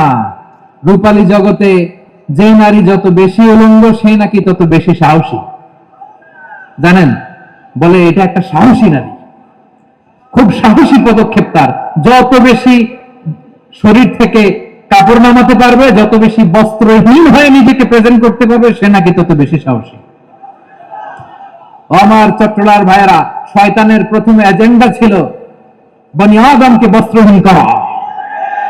সে আদম এবং হাওয়া আলাইহিস সালামকে নিষিদ্ধ গাছের ফল খাইয়ে তাদেরকে বস্ত্রহীন করেছে। এই জামিনেও সে আমাদেরকে বস্ত্রহীন করতে চাইবে। এই রূপালী জগতের নামে তারা এটা করে। আমার প্রিয় বোনেরা, আপনি জানেন না আপনার দাম কত। ওরা আপনাদেরকে বিজ্ঞাপনের সস্তা পণ্য বানাতে চায়। ওরা আপনাদেরকে ওদের ভোগের লিপসার টুলস বানাতে চায়। ওরা আপনাদেরকে দিয়ে ওদের খায়েশ পূরণ করতে চায়। এটা আপনাদের জন্য মোটেও ডিগনিটি নয়, এটা আপনাদের জন্য সম্মান নয়। আপনার সম্মান শালীনতায়, আপনার সম্মান হেজাবে, আপনার সম্মান ভদ্রতায়, আপনার সম্মান আপনার ডিসেন্ট পোশাকে। পোশাক বলে দেয় এই নারীটা ভদ্র না অভদ্র। পোশাক বলে দেয় এই মেয়েটা কোন ঘরের মেয়ে। আওয়াজ করে বলেন ঠিক কিনা?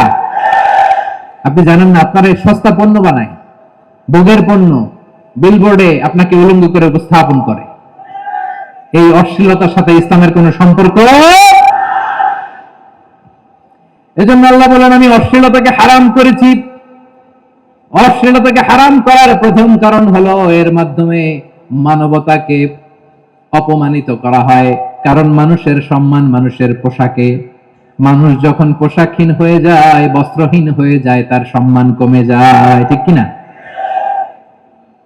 অশ্লীলতাকে হারাম করার প্রথম কারণ হচ্ছে মানুষ মানুষকে অপমান করে। একটা নারী, সে তো সম্মানিত, নারী যে কত সম্মানিত, নারীর এটা বুঝেই নাই। বিশ্বনবী বলেন, আর দুনিয়া কুল্লুহা মাতা ওয়া খায়রু মাতা'আদ দুনিয়া আল মারআতুস সালিহা। আমার বোনেরা, 5টা প্যান্ডেলে আপনারা এলইডিতে আমার আলোচনা শুনছেন, আমি জানি। আপনাদের এই গর্ভ যে কত দামি আপনি জানেন না। আপনার পেট থেকেই আসবে আগামী দিনের সালাহুদ্দিন আল আইয়ুবী। আপনার পেট থেকেই আসবে অনাগত দিনের ইমাম মাহদী আল মুনতাযা। আপনার পেট থেকেই আসবে অনাগত দিনের ফয়সাল, ওয়াসিম, মুগ্ধ, আবু সাইদের মতো বীর যোদ্ধা।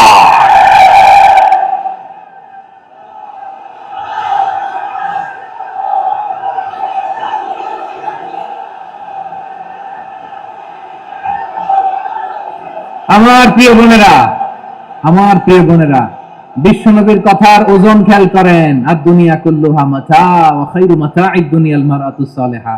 দুনিয়ার সবকিছুই অ্যাসেট, এর মধ্যে সবচেয়ে দামি অ্যাসেট নেককার নারী। আপনার গর্ভ যে কত দামি আপনি জানেন না। নিজের সময়টাকে কাজে লাগান, কোরআন পড়েন, সুন্নাহ পড়েন। আপনার অনেক দায়িত্ব ঘরে। You are the MD of your family. একটা family it's a very big institution. পরিবার একটা অনেক বড় প্রতিষ্ঠান। and you are the MD of your institution. আপনি এই পরিবারের MD, managing director of your family. এখানে আপনার কত দায়িত্ব। আপনি ছেলেমেয়েদেরকে তারবিয়া করবেন, আপনি আপনার স্বামীর জন্য ঘরটার জান্নাতের নীড় বানাবেন, আপনার জন্য জান্নাতের ডুপ্লেক্স বাড়ি এখানে তৈরি করে রাখবে কে? আপনি যে কত দামি আপনি জানেন না। নারীদেরকে আল্লাহ বানিয়েছেন উচ্চতর করে, নিম্নতর নয়। নারীদেরকে ছোট্ট জিনিস দিলে এটারে বড় করে দেয়। নারীদেরকে ভ্রূণ দিলে, শুক্রাণু দিলে নারী এটারে বাচ্চা বাচ্চা হিসেবে উপহার দেয়, ঠিক কিনা? বিয়ের মাধ্যমে স্বামী যখন তার শুক্রাণু তার স্ত্রীকে উপহার দেয়, স্ত্রী রিটার্নে কি উপহার দেয়? ফুল ফর্ম বেবি, মানব সন্তান। দেখছেন, আপনি দিলেন একটু, উনি দিছে বিশাল। আপনি যদি নারীকে বাজার এনে দেন, নারী এটাকে সুস্বাদু খাবারে রূপান্তর করে দেয়। আপনি তাকে একটা মুচকি হাসি দিয়ে দেন, সে তার কলিজা দিয়ে দেয়। কিন্তু যদি আপনি তার মনে কষ্ট দেন, সে আপনার জীবনকে জাহান্নাম বানায়া দেয়। খবর আছে, নারীর মন বুঝতে পারলে নিয়ামত, বুঝতে না পারলে কিয়ামত। ঠিক কিনা বলেন? আমার প্রিয় বোনেরা, আপনি যে কত দামি আপনি জানেন না।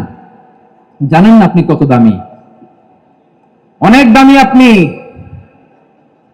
আপনাদেরকে যেন ভোগের সস্তা পণ্য বানাতে না পারে, আপনাদেরকে সচেতন থাকতে হবে, সজাগ থাকতে হবে, কনসার্ন থাকতে হবে। শয়তানের ওই হাতছানির দিকে আর নজর দেওয়া যাবে না। তাহলে কেন আল্লাহ তাআলা এই ফাহশা অশ্লীলতাকে হারাম করলেন? এক নাম্বার, এতে হিউম্যান ডিগনিটি কমে। দুই নাম্বার, এতে মানুষের অধিকার নষ্ট হয়। আপনি বিয়ে করেছেন এরে, পরকিয়া করেন ওর সাথে, এরকম আছে না নাই? স্ত্রীর অধিকার নষ্ট করেছেন। আপনি বিবাহ সম্পর্কে আবদ্ধ হয়েছেন তার সাথে, আপনি পরকিয়া করেন ওই ছেলের সাথে, আপনি আপনার হাজবেন্ডের সাথে বিক্রয় করেছেন। এজন্য আল্লাহ অশ্লীলতাকে হারাম করেছে। অশ্লীলতাকে হারাম করার আরেকটা কারণ হচ্ছে আল্লাহ তাআলা এই হিউম্যান জেনারেশনকে এটাকে প্রিজার্ভ করতে চায়। হিফজুন নাসল, এটা মাকাসিদুশ শরিয়ার অনেক গুরুত্বপূর্ণ একটা মাকাসিদ, অনেক গুরুত্বপূর্ণ। আপনার নসল, আপনার জেনারেশনকে সংরক্ষণ করা। এই যে আসতেছে ফেব্রুয়ারি, কত ফেব্রুয়ারি জানো? এটা কি বিশ্ব ভালোবাসা দিবস? হ্যাঁ, কি দিবস? এই বিশ্ব ভালোবাসা দিবসের সাথে মুসলমানদের কোনো সম্পর্ক নাই। আমার প্রিয় ভাইরা, এই যে আপনি অবৈধ সম্পর্কে জড়ালেন, কেন আল্লাহ অশ্লীলতাকে হারাম করেছে দেখেন। বলতেছিলাম যে এটা আপনার নাসল, আপনার জেনারেশন, আপনার লিনিয়েজ, আপনার বংশকে প্রিজার্ভ করা। কে কার বাবা, কে কার মা, বাবা মা জানা, প্রজন্মকে প্রিজার্ভ করা, এটা ইসলাম ওয়াজিব করে দিয়েছে। এই যে অবৈধ সম্পর্কের কারণে, বিশ্ব বেহায়া দিবসের কারণে, এগুলোর আউটকাম, আউটপুট হিসেবে মাঝে মাঝে এই ঢাকা মেডিকেলের ডাস্টবিনে নবজাতকের বাচ্চার কান্নার আওয়াজ শুনতে পাওয়া যায়। চট্টগ্রাম মেডিকেলের ডাস্টবিনে নবজাতকের কান্না শুনতে পাওয়া যায়। বীর চট্টগ্রাম মুসলমানেরা বুঝতে পারলে আওয়াজ করে বলেন। এই যে চট্টগ্রাম মেডিকেলে যে নবজাতকটা পাওয়া গেল, ওর বাবাকে আমাকে বলেন, ওর বাবাকে, ওর মাকে, ও কোন ফ্যামিলির সন্তান কেউ জানে? আপনি হিউম্যান ডিগনিটিকে অপমান করেছেন না? আপনি তার ভবিষ্যৎকে অন্ধকার করেছেন না? আপনি তার লিনিয়েজকে প্রশ্নবিদ্ধ করে দিয়েছেন না? এই জন্য আল্লাহ তাআলা অশ্লীলতাকে আমাদের জন্য হারাম করে দিয়েছেন। পড়েন সুবহানাল্লাহ। এই জন্য রব্বুল আলামিন বলেন, কুল ইন্নামা হারামা রাব্বিয়াল ফাওয়াহিশা মা যাহারা মিনহা ওয়া মা বাতান। প্রকাশ্য প্রকাশ্য সব অশ্লীলতাকে হারাম ঘোষণা করে দিয়েছে কে? আবার দুনিয়ার বুকে যারা অশ্লীলতার প্রসার করে তাদের জন্য শাস্তি মজুদ রেখেছে কে? রব্বুল আলামিন বলেন, ইন্নাল্লাযীনা يحبون أن تشيع الفاحشة في الذين آمنوا لهم عذاب أليم في الدنيا والآخرة والله يعلم وأنتم لا تعلمون নিশ্চয়ই যারা বিশ্বাসীদের মাঝে অশ্লীলতার প্রচার প্রসার করতে চায় তাদের জন্য আমি মর্মন্তুদ শাস্তি প্রস্তুত করে রেখেছি, দুনিয়াতেও রেখেছি, আখিরাতেও রেখেছি। ঘোষণাটা কার? যারা এই নাটকের নামে, সিনেমার নামে, রূপালী জগতের নামে, মুভির নামে, ওটিটি প্ল্যাটফর্মের নামে আমার সমাজে অশ্লীলতা ছড়াতে চায় তাদের জন্য কঠিন মর্মন্তুদ শাস্তি মজুদ রেখে দিয়েছে কে? ও আমার বোনেরা, এখনো আপনি জাগবেন না? এখনো আপনার চিন্তার দুয়ারে এখনো নাড়া পড়ে নাই? ওরা আপনাকে উলঙ্গ বানাতে চায়, ওরা আপনাকে আইটেম বল বানাতে চায়। এজন্য ইসলাম অশ্লীলতাকে হারাম করেছে। হারাম। ইসলাম বলেছে যুজন যুজন দূরে থাকো, ওরা বলে না কাছে আসো, কাছে আসার গল্প, ক্লোজ আপ ওয়ান, কাছে আসার গল্প আছে না নাই? চট্টগ্রামে তো এগুলো নাই মাশাআল্লাহ। হ্যাঁ, এখানে আছে ক্লোজ আপ ওয়ান, কাছে আসার গল্প। আল্লাহ বলেন ওয়ালা তাকরাবুজ জিনা, কাছেও এসো না, জিনা থেকে যোজন যোজন কিলো দূরে থাকো, ওরা বলে কাছে আসার গল্প। আমার বীর চট্টলার ভাইয়েরা, কাছে আসতে হলে আমরা কোরআনের কাছে আসব, কাছে আসতে হলে নবীর কাছে আসব, কাছে আসার গল্প হবে আমার রবের কাছে আসার গল্প। চিন্তা করুন ঠিক কিনা?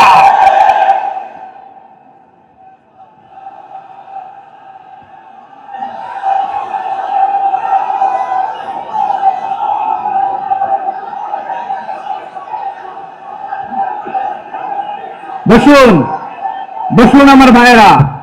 তাহলে অশ্লীলতার সাথে আমাদের কোনো সম্পর্ক? সবাই বলতে পারেননি, আওয়াজ করে বলুন, অশ্লীলতার সাথে আমাদের কোনো সম্পর্ক? আমরা এই সমস্ত ক্লোজ আপ ওয়ান, কাছে আসার গল্পের প্রোগ্রামে যাব? আমরা কোন ধরনের অশ্লীল কন্টেন্ট সোশ্যাল মিডিয়ায়, টিভিতে দেখব? কি যুগ যে আমরা কাটাচ্ছি আপনি কল্পনা করতে পারবেন না। পর্ন ইন্ডাস্ট্রি, নারী পুরুষের বস্ত্রহীন যুগল দৃশ্য, এটাকে দিয়ে ওরা কোটি ডলারের ইন্ডাস্ট্রি বানিয়েছে। পুরো মানব ইতিহাসে এরকম জঘন্য সময় মানব ইতিহাস পার করে নাই। পর্ন এটা ইন্ডাস্ট্রি হয়ে গেছে। আমাদের এই যুবকগুলো, জেনজিগুলো, ওদের চরিত্র বাঁচাবে কি করে? কেমন করে হেফাজত করবে ওদের এই মূল্যবান চরিত্র? আমার প্রিয় ভাইয়েরা, এই অশ্লীলতার দ্য লেটেস্ট ভার্সন হচ্ছে LGBTQ, শরীফ থেকে শরীফা। শুনছেন আপনারা? দেখতে পুরুষ, আসলেই পুরুষ, সুস্থ একজন পুরুষ, 4 সন্তানের বাবা, বলে আমি মনে মনে নারী। দেখতে নারী, সুস্থ নারী, আসলেই সে দিব্যি একজন নারী, বলে আমি মনে মনে পুরুষ। সবচেয়ে ভয়ঙ্কর অশ্লীলতার সবচেয়ে লেটেস্ট ভার্সন হচ্ছে এই ট্রান্সজেন্ডারিজম। সুস্থ পুরুষ তার বায়োলজিক্যাল গ্রোথকে হরমোন দিয়ে স্টপ করে দিয়ে সে সার্জারি করে নারী হতে চায়, সুস্থ নারী পুরুষ হতে চায়। পুরুষ পুরুষের প্রতি সেক্সুয়ালি আকর্ষণ বোধ করে, এটা লূত আলাইহিস সালামের কওমের মধ্যে ছিল। এটাকে আল্লাহ কোরআনে ফাহিশা বলেছেন। ওয়ালুতান ইয ক্বালা লিকওমিহি আতাতুনাল ফাহিশাতা মা সাবাকাকুম বিহা মিন আহাদিন মিনাল আলামিন। লূত আলাইহিস সালাম বললেন, তোমরা কি এমন এক অশ্লীল কার্যক্রমে ডুব দিলে নাকি যেটা গোটা বিশ্বের কেউ কখনো করে নাই, তোমরাই প্রথম করেছো? পড়েন না আউযুবিল্লাহ। এই পশ্চিমের এই রোগ আমার দেশে যেন আসতে না পারে, আমাদের সজাগ থাকতে হবে। প্রিয় ভাইরা, চিল্লায় বলেন ঠিক কি না? পশ্চিমের অবস্থা ভয়ঙ্কর। পাশ্চাত্যে, আমি যুক্তরাষ্ট্রে ছিলাম অনেকদিন, কয়েক মাস, বিভিন্ন স্টেটে ঘুরেছি। গার্ডিয়ানরা উদ্বিগ্ন, ছেলে মেয়েদেরকে, ছোট্ট ছেলে মেয়ে, ওদেরকে জিজ্ঞেস করে তুমি how do you feel right now inside yourself, তুমি ভিতরে ভিতরে কেমন ফিল করো, তোমার কি ছেলে ছেলে লাগে না মেয়ে মেয়ে লাগে? আচ্ছা বলেন, এই ছোট্ট বাচ্চাটাও কি এগুলো জেন্ডার অ্যাসাইনমেন্ট বলতে এগুলো কিছু বুঝে? এইভাবে মিসগাইড করা হচ্ছে।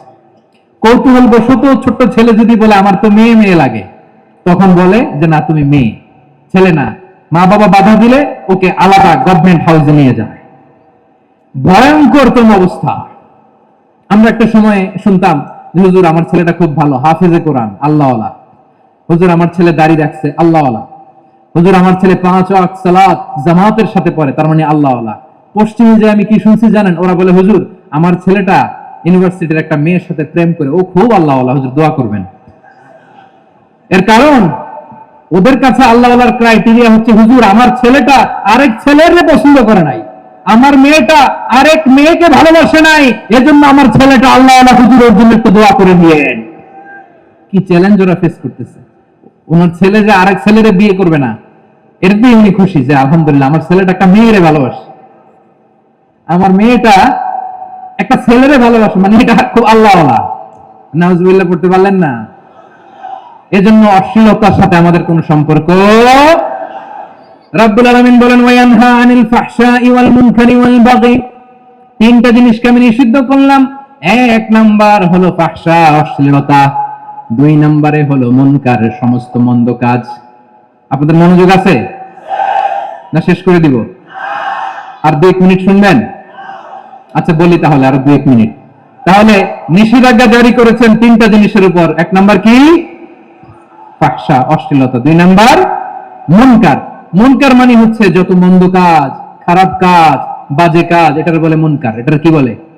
আপনারা পড়ছেন না তা'মুরুনা বিল মা'রুফি ওয়া তানহাউনা আনিল মুনকার। ভালো কাজের আদেশ, সৎ কাজের আদেশ, অসৎ কাজের নিষেধ। মুনকার, মুনকার হচ্ছে মানুষের স্বাভাবিক বিবেকবোধ যেটাকে খারাপ বলে, ওইটাই মুনকার। পৃথিবীর সব আসমানি গ্রন্থ যেটাকে খারাপ বলেছে, মানুষের স্বাভাবিক বিবেকবোধ যেটাকে খারাপ বলেছে, এগুলো সব মুনকার। যেমন ইফতিজিং, এটা কি ভালো না খারাপ? মজুদদারি, খাদ্যে ভেজাল দেওয়া, ওজনে কম দেওয়া, মাছে ফরমালিন মেশানো, চাঁদাবাজি, টেন্ডারবাজি, দখলবাজি, এগুলো আমাদের স্বাভাবিক বিবেকেই বলে এগুলো খারাপ, এগুলো হচ্ছে মুনকার। আল্লাহ তাআলা এই মুনকার থেকে আমাদেরকে বেঁচে থাকতে বলেন, আর শয়তান এই মুনকারের প্রতি আমাদেরকে উদ্বুদ্ধ করে। আল্লাহ তাআলা বললেন ইয়া আইয়ুহাল্লাযীনা আমানু লা তাত্তাবিউ খুতুওয়াতিশ শাইতান ومن يتبع خطوات الشيطان فإنه يأمر بالفحشاء والمنكر। আল্লাহ বললেন আমার গোলামেরা শোনো শোনো, ও আমার বিশ্বাসী বান্দারা খবরদার, তোমরা কশিনকালেও শয়তানের পদাঙ্ক অনুসরণ করবে না, কারণ শয়তান তোমাদেরকে অশ্লীলতা এবং মন্দ কাজের দিকে উদ্বুদ্ধ করে। আমাদের কাজ হচ্ছে শয়তান আমাদেরকে যেদিকে নিতে চায় আমরা তার উল্টা দিকে যাব, ঠিক কিনা বলে?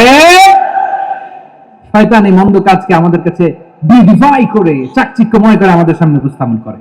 এজন্য আল্লাহ বলেন মুনকারকে থামাতে হবে, মুনকার প্রতিরোধ করতে হবে। মুনকার প্রতিরোধের দায়িত্ব শুধু আমাদের নাকি? শুধু আপনার খতিব সাহেবের, ইমাম সাহেবের, নাকি মুসলিম উম্মার সবার? আওয়াজ করে বলুন, মুনকার, অসৎ কাজ প্রতিরোধের দায়িত্ব কার? রাব্বুল আলামিন বলেন কুনতুম খায়রা উম্মাতিন উখরিজাত লিন-নাসি তা'মুরুনা বিল মা'রুফি ওয়া তানহাউনা আনিল মুনকার। তোমাদেরকে শ্রেষ্ঠ জাতি করে জমিনের মধ্যে আবির্ভূত করা হয়েছে, যাতে করে তোমরা জমিনের ভেতরে সৎ কাজের আদেশ করতে পারো আর অসৎ কাজের নিষেধ করতে পারো। উম্মাহ কুনতুম খায়রা, তাহলে গোটা উম্মার দায়িত্ব, এটা বুঝতে পারছেন তো? আচ্ছা আরো নিচে আসেন। এরপরে আল্লাহ বললেন শুধু উম্মাহ না, এই জমিনের রাজত্ব আমি যাদের হাতে দেই, এই জমিনের মালিক আমি যাদেরকে বানিয়ে দেই, যাদেরকে আমি সরকারের দায়িত্ব দেই, তাদেরকেও মুনকার প্রতিরোধের দায়িত্ব দিয়েছে কে? আল্লাহ বলেন যারা ক্ষমতার মসনদে বসেছে তাদেরকে 4 দফা কর্মসূচি আমি আল্লাহ দিলাম। আওয়াজ করে বলেন কয় দফা? আল্লাহ বলেন আল্লাযীনা ইম্মাক্কান্নাহুম ফিল আরদি আকামুস সালাতা ওয়া আতাউয যাকাতা ওয়া আমারু বিল মা'রুফি ওয়া নাহাউ আনিল মুনকার ওয়ালিল্লাহি আকিবাতুল উমুর। যারা এই জমিনের উত্তরাধিকার হয়েছে তারা 4 দফা কর্মসূচি নিয়ে সামনে আগাবা। সালাত কায়েম করবা, যাকাত আদায় করবা, সৎ কাজের আদেশ দিবা, অসৎ কাজ থেকে মুনকার প্রতিরোধ করবা। আদেশটা কার? আমার প্রিয় চট্টলার ভাইয়েরা, পুরো উম্মার দায়িত্ব মুনকার প্রতিরোধ করা, সরকার প্রধানের দায়িত্ব মুনকার প্রতিরোধ করা। এরপর আল্লাহ বলেন প্রতিটা ফ্যামিলির যিনি প্রধান সিইও বাবা, প্রত্যেক বাবারও দায়িত্ব এই মুনকার প্রতিরোধ করা। আওয়াজ করে বলেন ঠিক কিনা? যেমনটি সাইয়েদনা লুকমান আলাইহিস সালাম ওনার কলিজার টুকরা সন্তানকে আদেশ করেছেন, ইয়া বুনাইয়া আকিমিস সালাতা ওয়া'মুর বিল মা'রুফি ওয়ানহা আনিল মুনকার। পড়েন সুবহানাল্লাহ। বাবা ছেলেকে সবক দিচ্ছে। কে সবক দিচ্ছে? কাকে? লুকমান আলাইহিস সালাম ছেলেকে বলতেছে, ওরে আমার কলিজার টুকরা সন্তান, ওরে আমার বাছা, নামাজ কায়েম করবা, সৎ কাজের আদেশ দিবা, আর মুনকার প্রতিরোধ করবা, অসৎ কাজ, সমাজ থেকে খারাপ কাজকে ঝেঁটে বিদায় করে দিবা। তাহলে দেখেন আমি স্টেপ বাই স্টেপ নামলাম। পুরা উম্মার দায়িত্ব, জমিনের উত্তরাধিকারী আল্লাহ যাদেরকে বানিয়েছেন সরকার, তাদের দায়িত্ব, প্রতিটি ফ্যামিলির প্রধানের দায়িত্ব, এরপরে বিশ্বনবী বলেন সচেতন প্রতিটি মুসলিমের দায়িত্ব সমাজ থেকে মুনকারকে উৎখাত করা। বিশ্বনবী বলেছেন, মান রাআ মিনকুম মুনকারান ফালিয়ুগাইয়িরহু বিয়াদিহি فإن لم يستطع فبلسانه وإن لم يستطع فبقلبه وذلك أضعف الإيمان। সমাজে যে মুনকার দেখবে, খারাপ কাজ দেখবে, সেজন্য হাত দিয়ে সেটাকে থামায়। কি দিয়ে? আপনাদের তো হাত নাই না? হাত আছে, হাত আছে। ওরা যেই হাত দিয়ে অন্যায় করে ওটা প্রতিরোধের জন্য আমাদেরও হাত আছে নাই? থামাতে হবে, থামাতে হবে।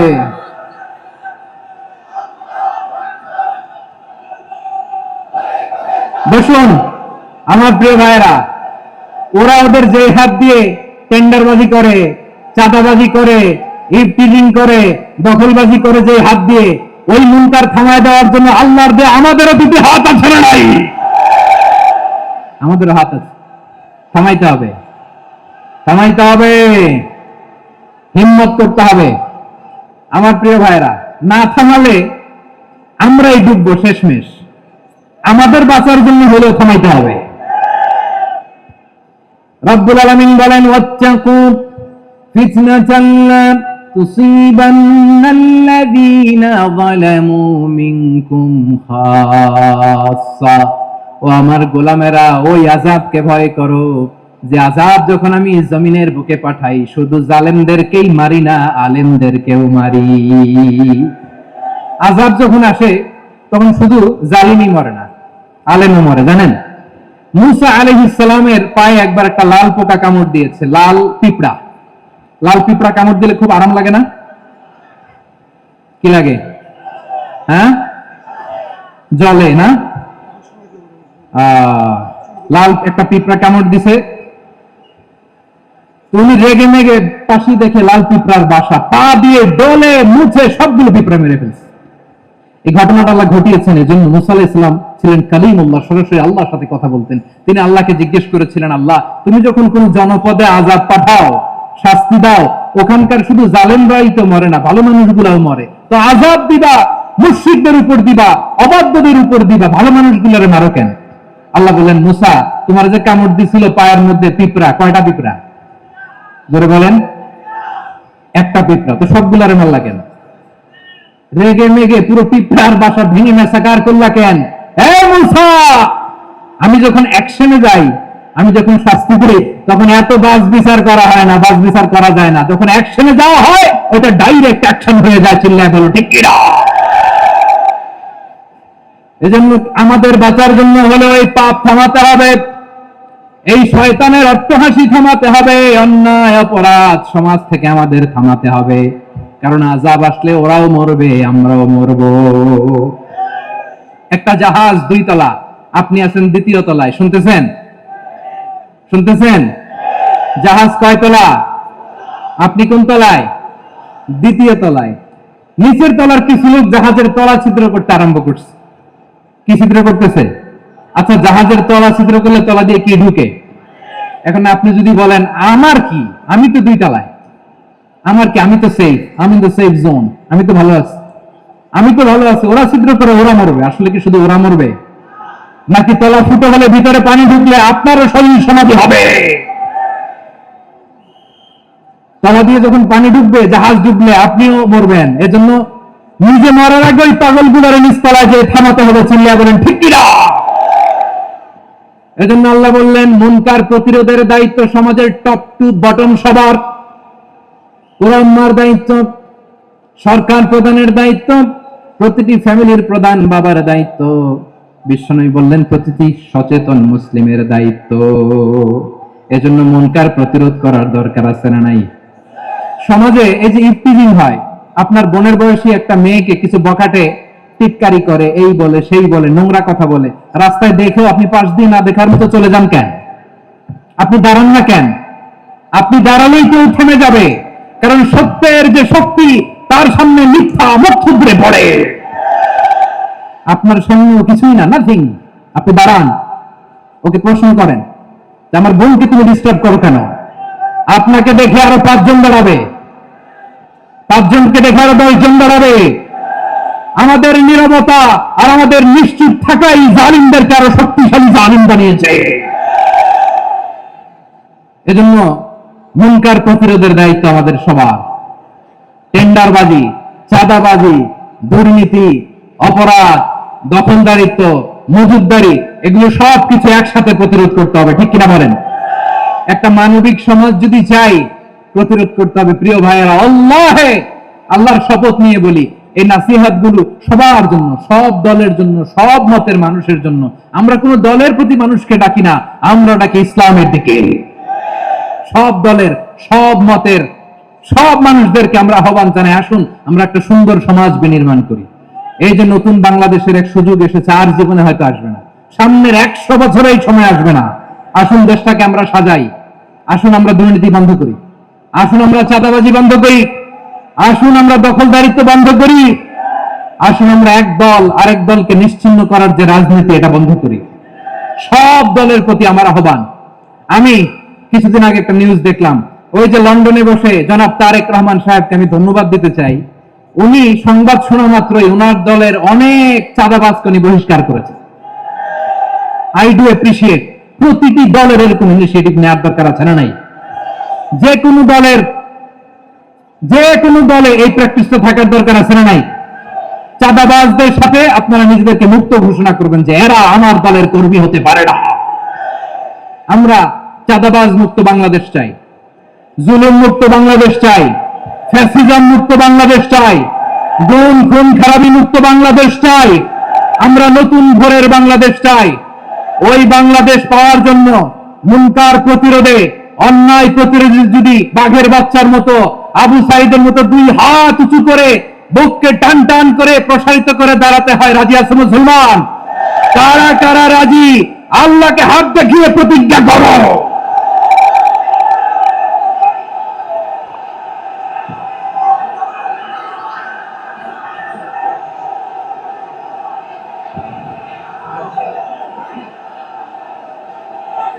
আমার প্রিয় ভাইয়েরা, বসুন বসুন আমার ভাইয়েরা। রাব্বুল আলামিন বলেন, ওয়ায়ানহা আনিল ফাহশাই ওয়াল মুনকারি ওয়াল বাগি ইয়াইদুকুম লাআল্লাকুম তাযাক্কারুন। বসুন। আল্লাহ বললেন, আমি অশ্লীলতাকে নিষেধ করি, আমি সব ধরনের মন্দ কাজকে নিষিদ্ধ করি, সব শেষে আমি সীমা লঙ্ঘনকে তোমাদের জন্য নিষিদ্ধ করি। আলোচনা মনে আছে তো, না ভুলে গেছেন? নিষিদ্ধ করেছেন কয়টা জিনিস? 1 নম্বরে অশ্লীলতা, 2 নম্বরে মুনকার তথা সব মন্দ কাজ, 3 নম্বর আল বাগি, সীমা লঙ্ঘন, ক্রসিং দ্য লিমিট। সীমা লঙ্ঘন করা ভালো না। We all should know our limits. চিল্লা বলেন ঠিক কিনা? একই আয়াত আল্লাহ বললেন, কুল ইন্নামা হারামা রাব্বিয়াল ফাওয়াহিশা মা যাহারা মিনহা ওয়া মা বাতানা ওয়াল ইসমা ওয়াল বাগিয়া বিগাইরিল হক।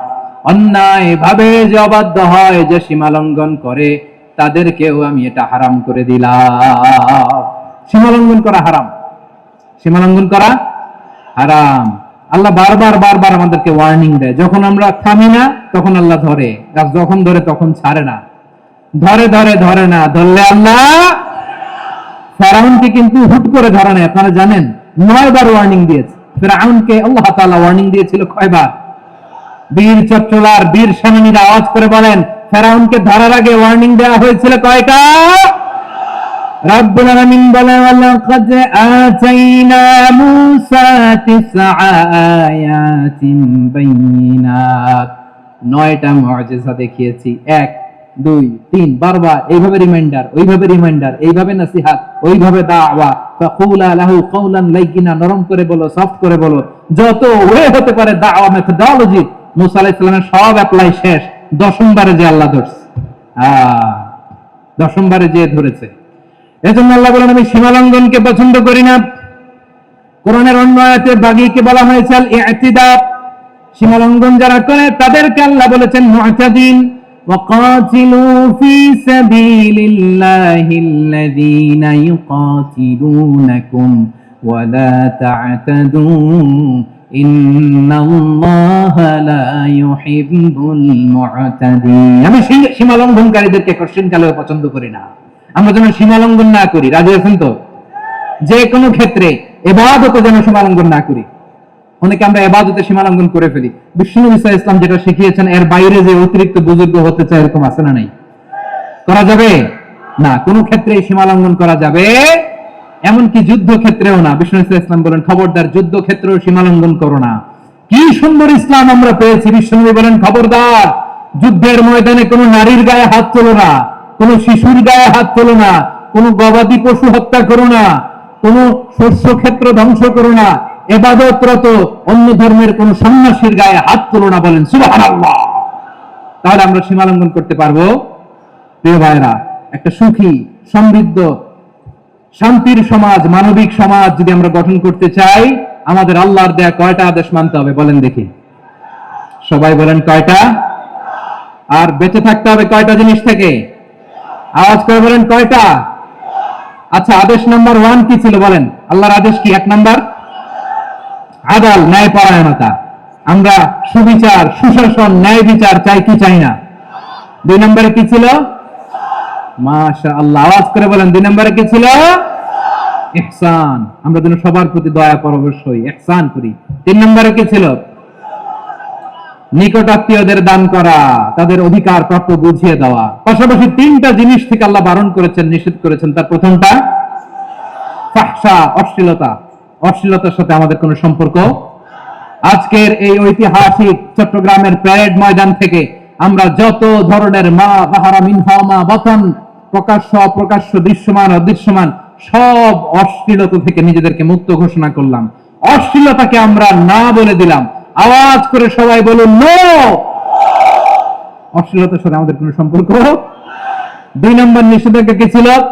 আল মুনকার, সমাজের যত মন্দ কাজ এগুলোকে আমরা প্রতিরোধ করব। রাজি আছেন তো সবাই? 3 নম্বরে আল বাগী, সীমালঙ্ঘন। কোন মুসলিম সীমালঙ্ঘন করে না, এমনকি যুদ্ধ ক্ষেত্রেও না। আওয়াজ করে বলেন ঠিক কি না? রব্বুল আলামিন শেষে বললেন, ইয়াইদুকুম লাআল্লাকুম তাযাক্কারুন, আল্লাহ তোমাদেরকে উপদেশ দেন যাতে তোমরা শিক্ষা গ্রহণ করো। আমরা উপদেশ দিব, আমরা জোর করে কাউকে কিছু মানাতে চাই না। লা ইকরাহা ফিদ্দিন ওয়া যাক্কির ফা ইন্না যিকরা তানফাউল মুমিনিন। উপদেশ দিলে এটা মুমিনদের কাজে দেয়। লাস্তা আলাইহিম বিমুসাইতির ইন্নামা আনতা মুযাক্কির। নবী হে, আপনি রিমাইন্ডার দাতা, আপনি উপদেশ দিবেন। আমরাও বিশ্বনবীর এই হাদিসগুলো থেকে, কোরআনের আয়াত থেকে রিমাইন্ডার, এই কথামালা, বাণীবাহক হিসেবে এই বাণীগুলো আপনাদের সাথে কাছে পৌঁছে দিলাম। আমরা আল্লাহ তাআলার কাছে প্রার্থনা করি, আল্লাহ আমরা যেন আদল দিয়ে আমাদের সমাজকে গঠন করতে পারি। আল্লাহ আমরা যেন ইহসান করতে পারি, আমরা যেন নিকট আত্মীয়দের দান করতে পারি। আল্লাহ যত ধরনের অশ্লীলতা, অনাচার, মন্দ কাজ, সীমালঙ্ঘন, অবাধ্যতা থেকে যেন আমরা বেঁচে থাকতে পারি। আল্লাহ তাআলা আমাদের সবাইকে কথাগুলো বোঝার ও আমল করার তৌফিক দান করুক। হাযা মা ইনদি ওয়াল ইলমু ইনদাল্লাহ আলাইহি তাওয়াক্কালতু ওয়া ইলাইহি উনীব। প্রিয় ভাইরা, আমি আপনাদের সবার জন্য দোয়া করি, আপনারাও আমার জন্য দোয়া রাখবেন। আমাদের পাশেই আছেন আমাদের সকলের শ্রদ্ধাভাজন আমাদের মুরব্বী আওলাদে রাসূল আনোয়ার হোসেন তাহের জাবির আল মাদানী হাফিজাহুল্লাহ ওয়া রাআ। সবাই বসুন। উঠবেন না, কেউ উঠবেন না। উঠলেন কেন? উঠলেন কেন? প্যারেড ময়দানের প্রোগ্রাম তো এরকম হইতে পারবে না। বসুন। এটা আল্লামা সাঈদীর স্মৃতি বিজড়িত মাহফিল। বসুন, বসুন। এই মাহফিলের আদব আছে। বসুন, বসুন। সুশৃঙ্খল ভাবে আমরা আখির মোনাজাতে অংশগ্রহণ করব। আওলাদে রাসূল আমাদের পাশে আছেন। হুজুর আমাদের সবাইকে নিয়ে প্রাণ ভরে দোয়া করবেন। আপনাদের সবার কাছে আমি দোয়া চাই, আপনাদের সবার জন্য দোয়া করি। আল্লাহ তাআলা আপনাদের সবাইকে ভালো রাখুন, সুস্থ রাখুন, নিরাপদে রাখুন। সুবহানাকাল্লাহুম্মা ওয়া বিহামদিকা আশহাদু আল্লা ইলাহা ইল্লা আনতা আস্তাগফিরুকা ওয়া আতুবু ইলাইক। আবারো হয়তো দেখা হয়ে যাবে অন্য কোনো তাফসীরুল কোরআনের ময়দানে। আসসালামু আলাইকুম ওয়া রাহমাতুল্লাহি তাআলা ওয়া বারাকাতুহু। আলহামদুলিল্লাহ।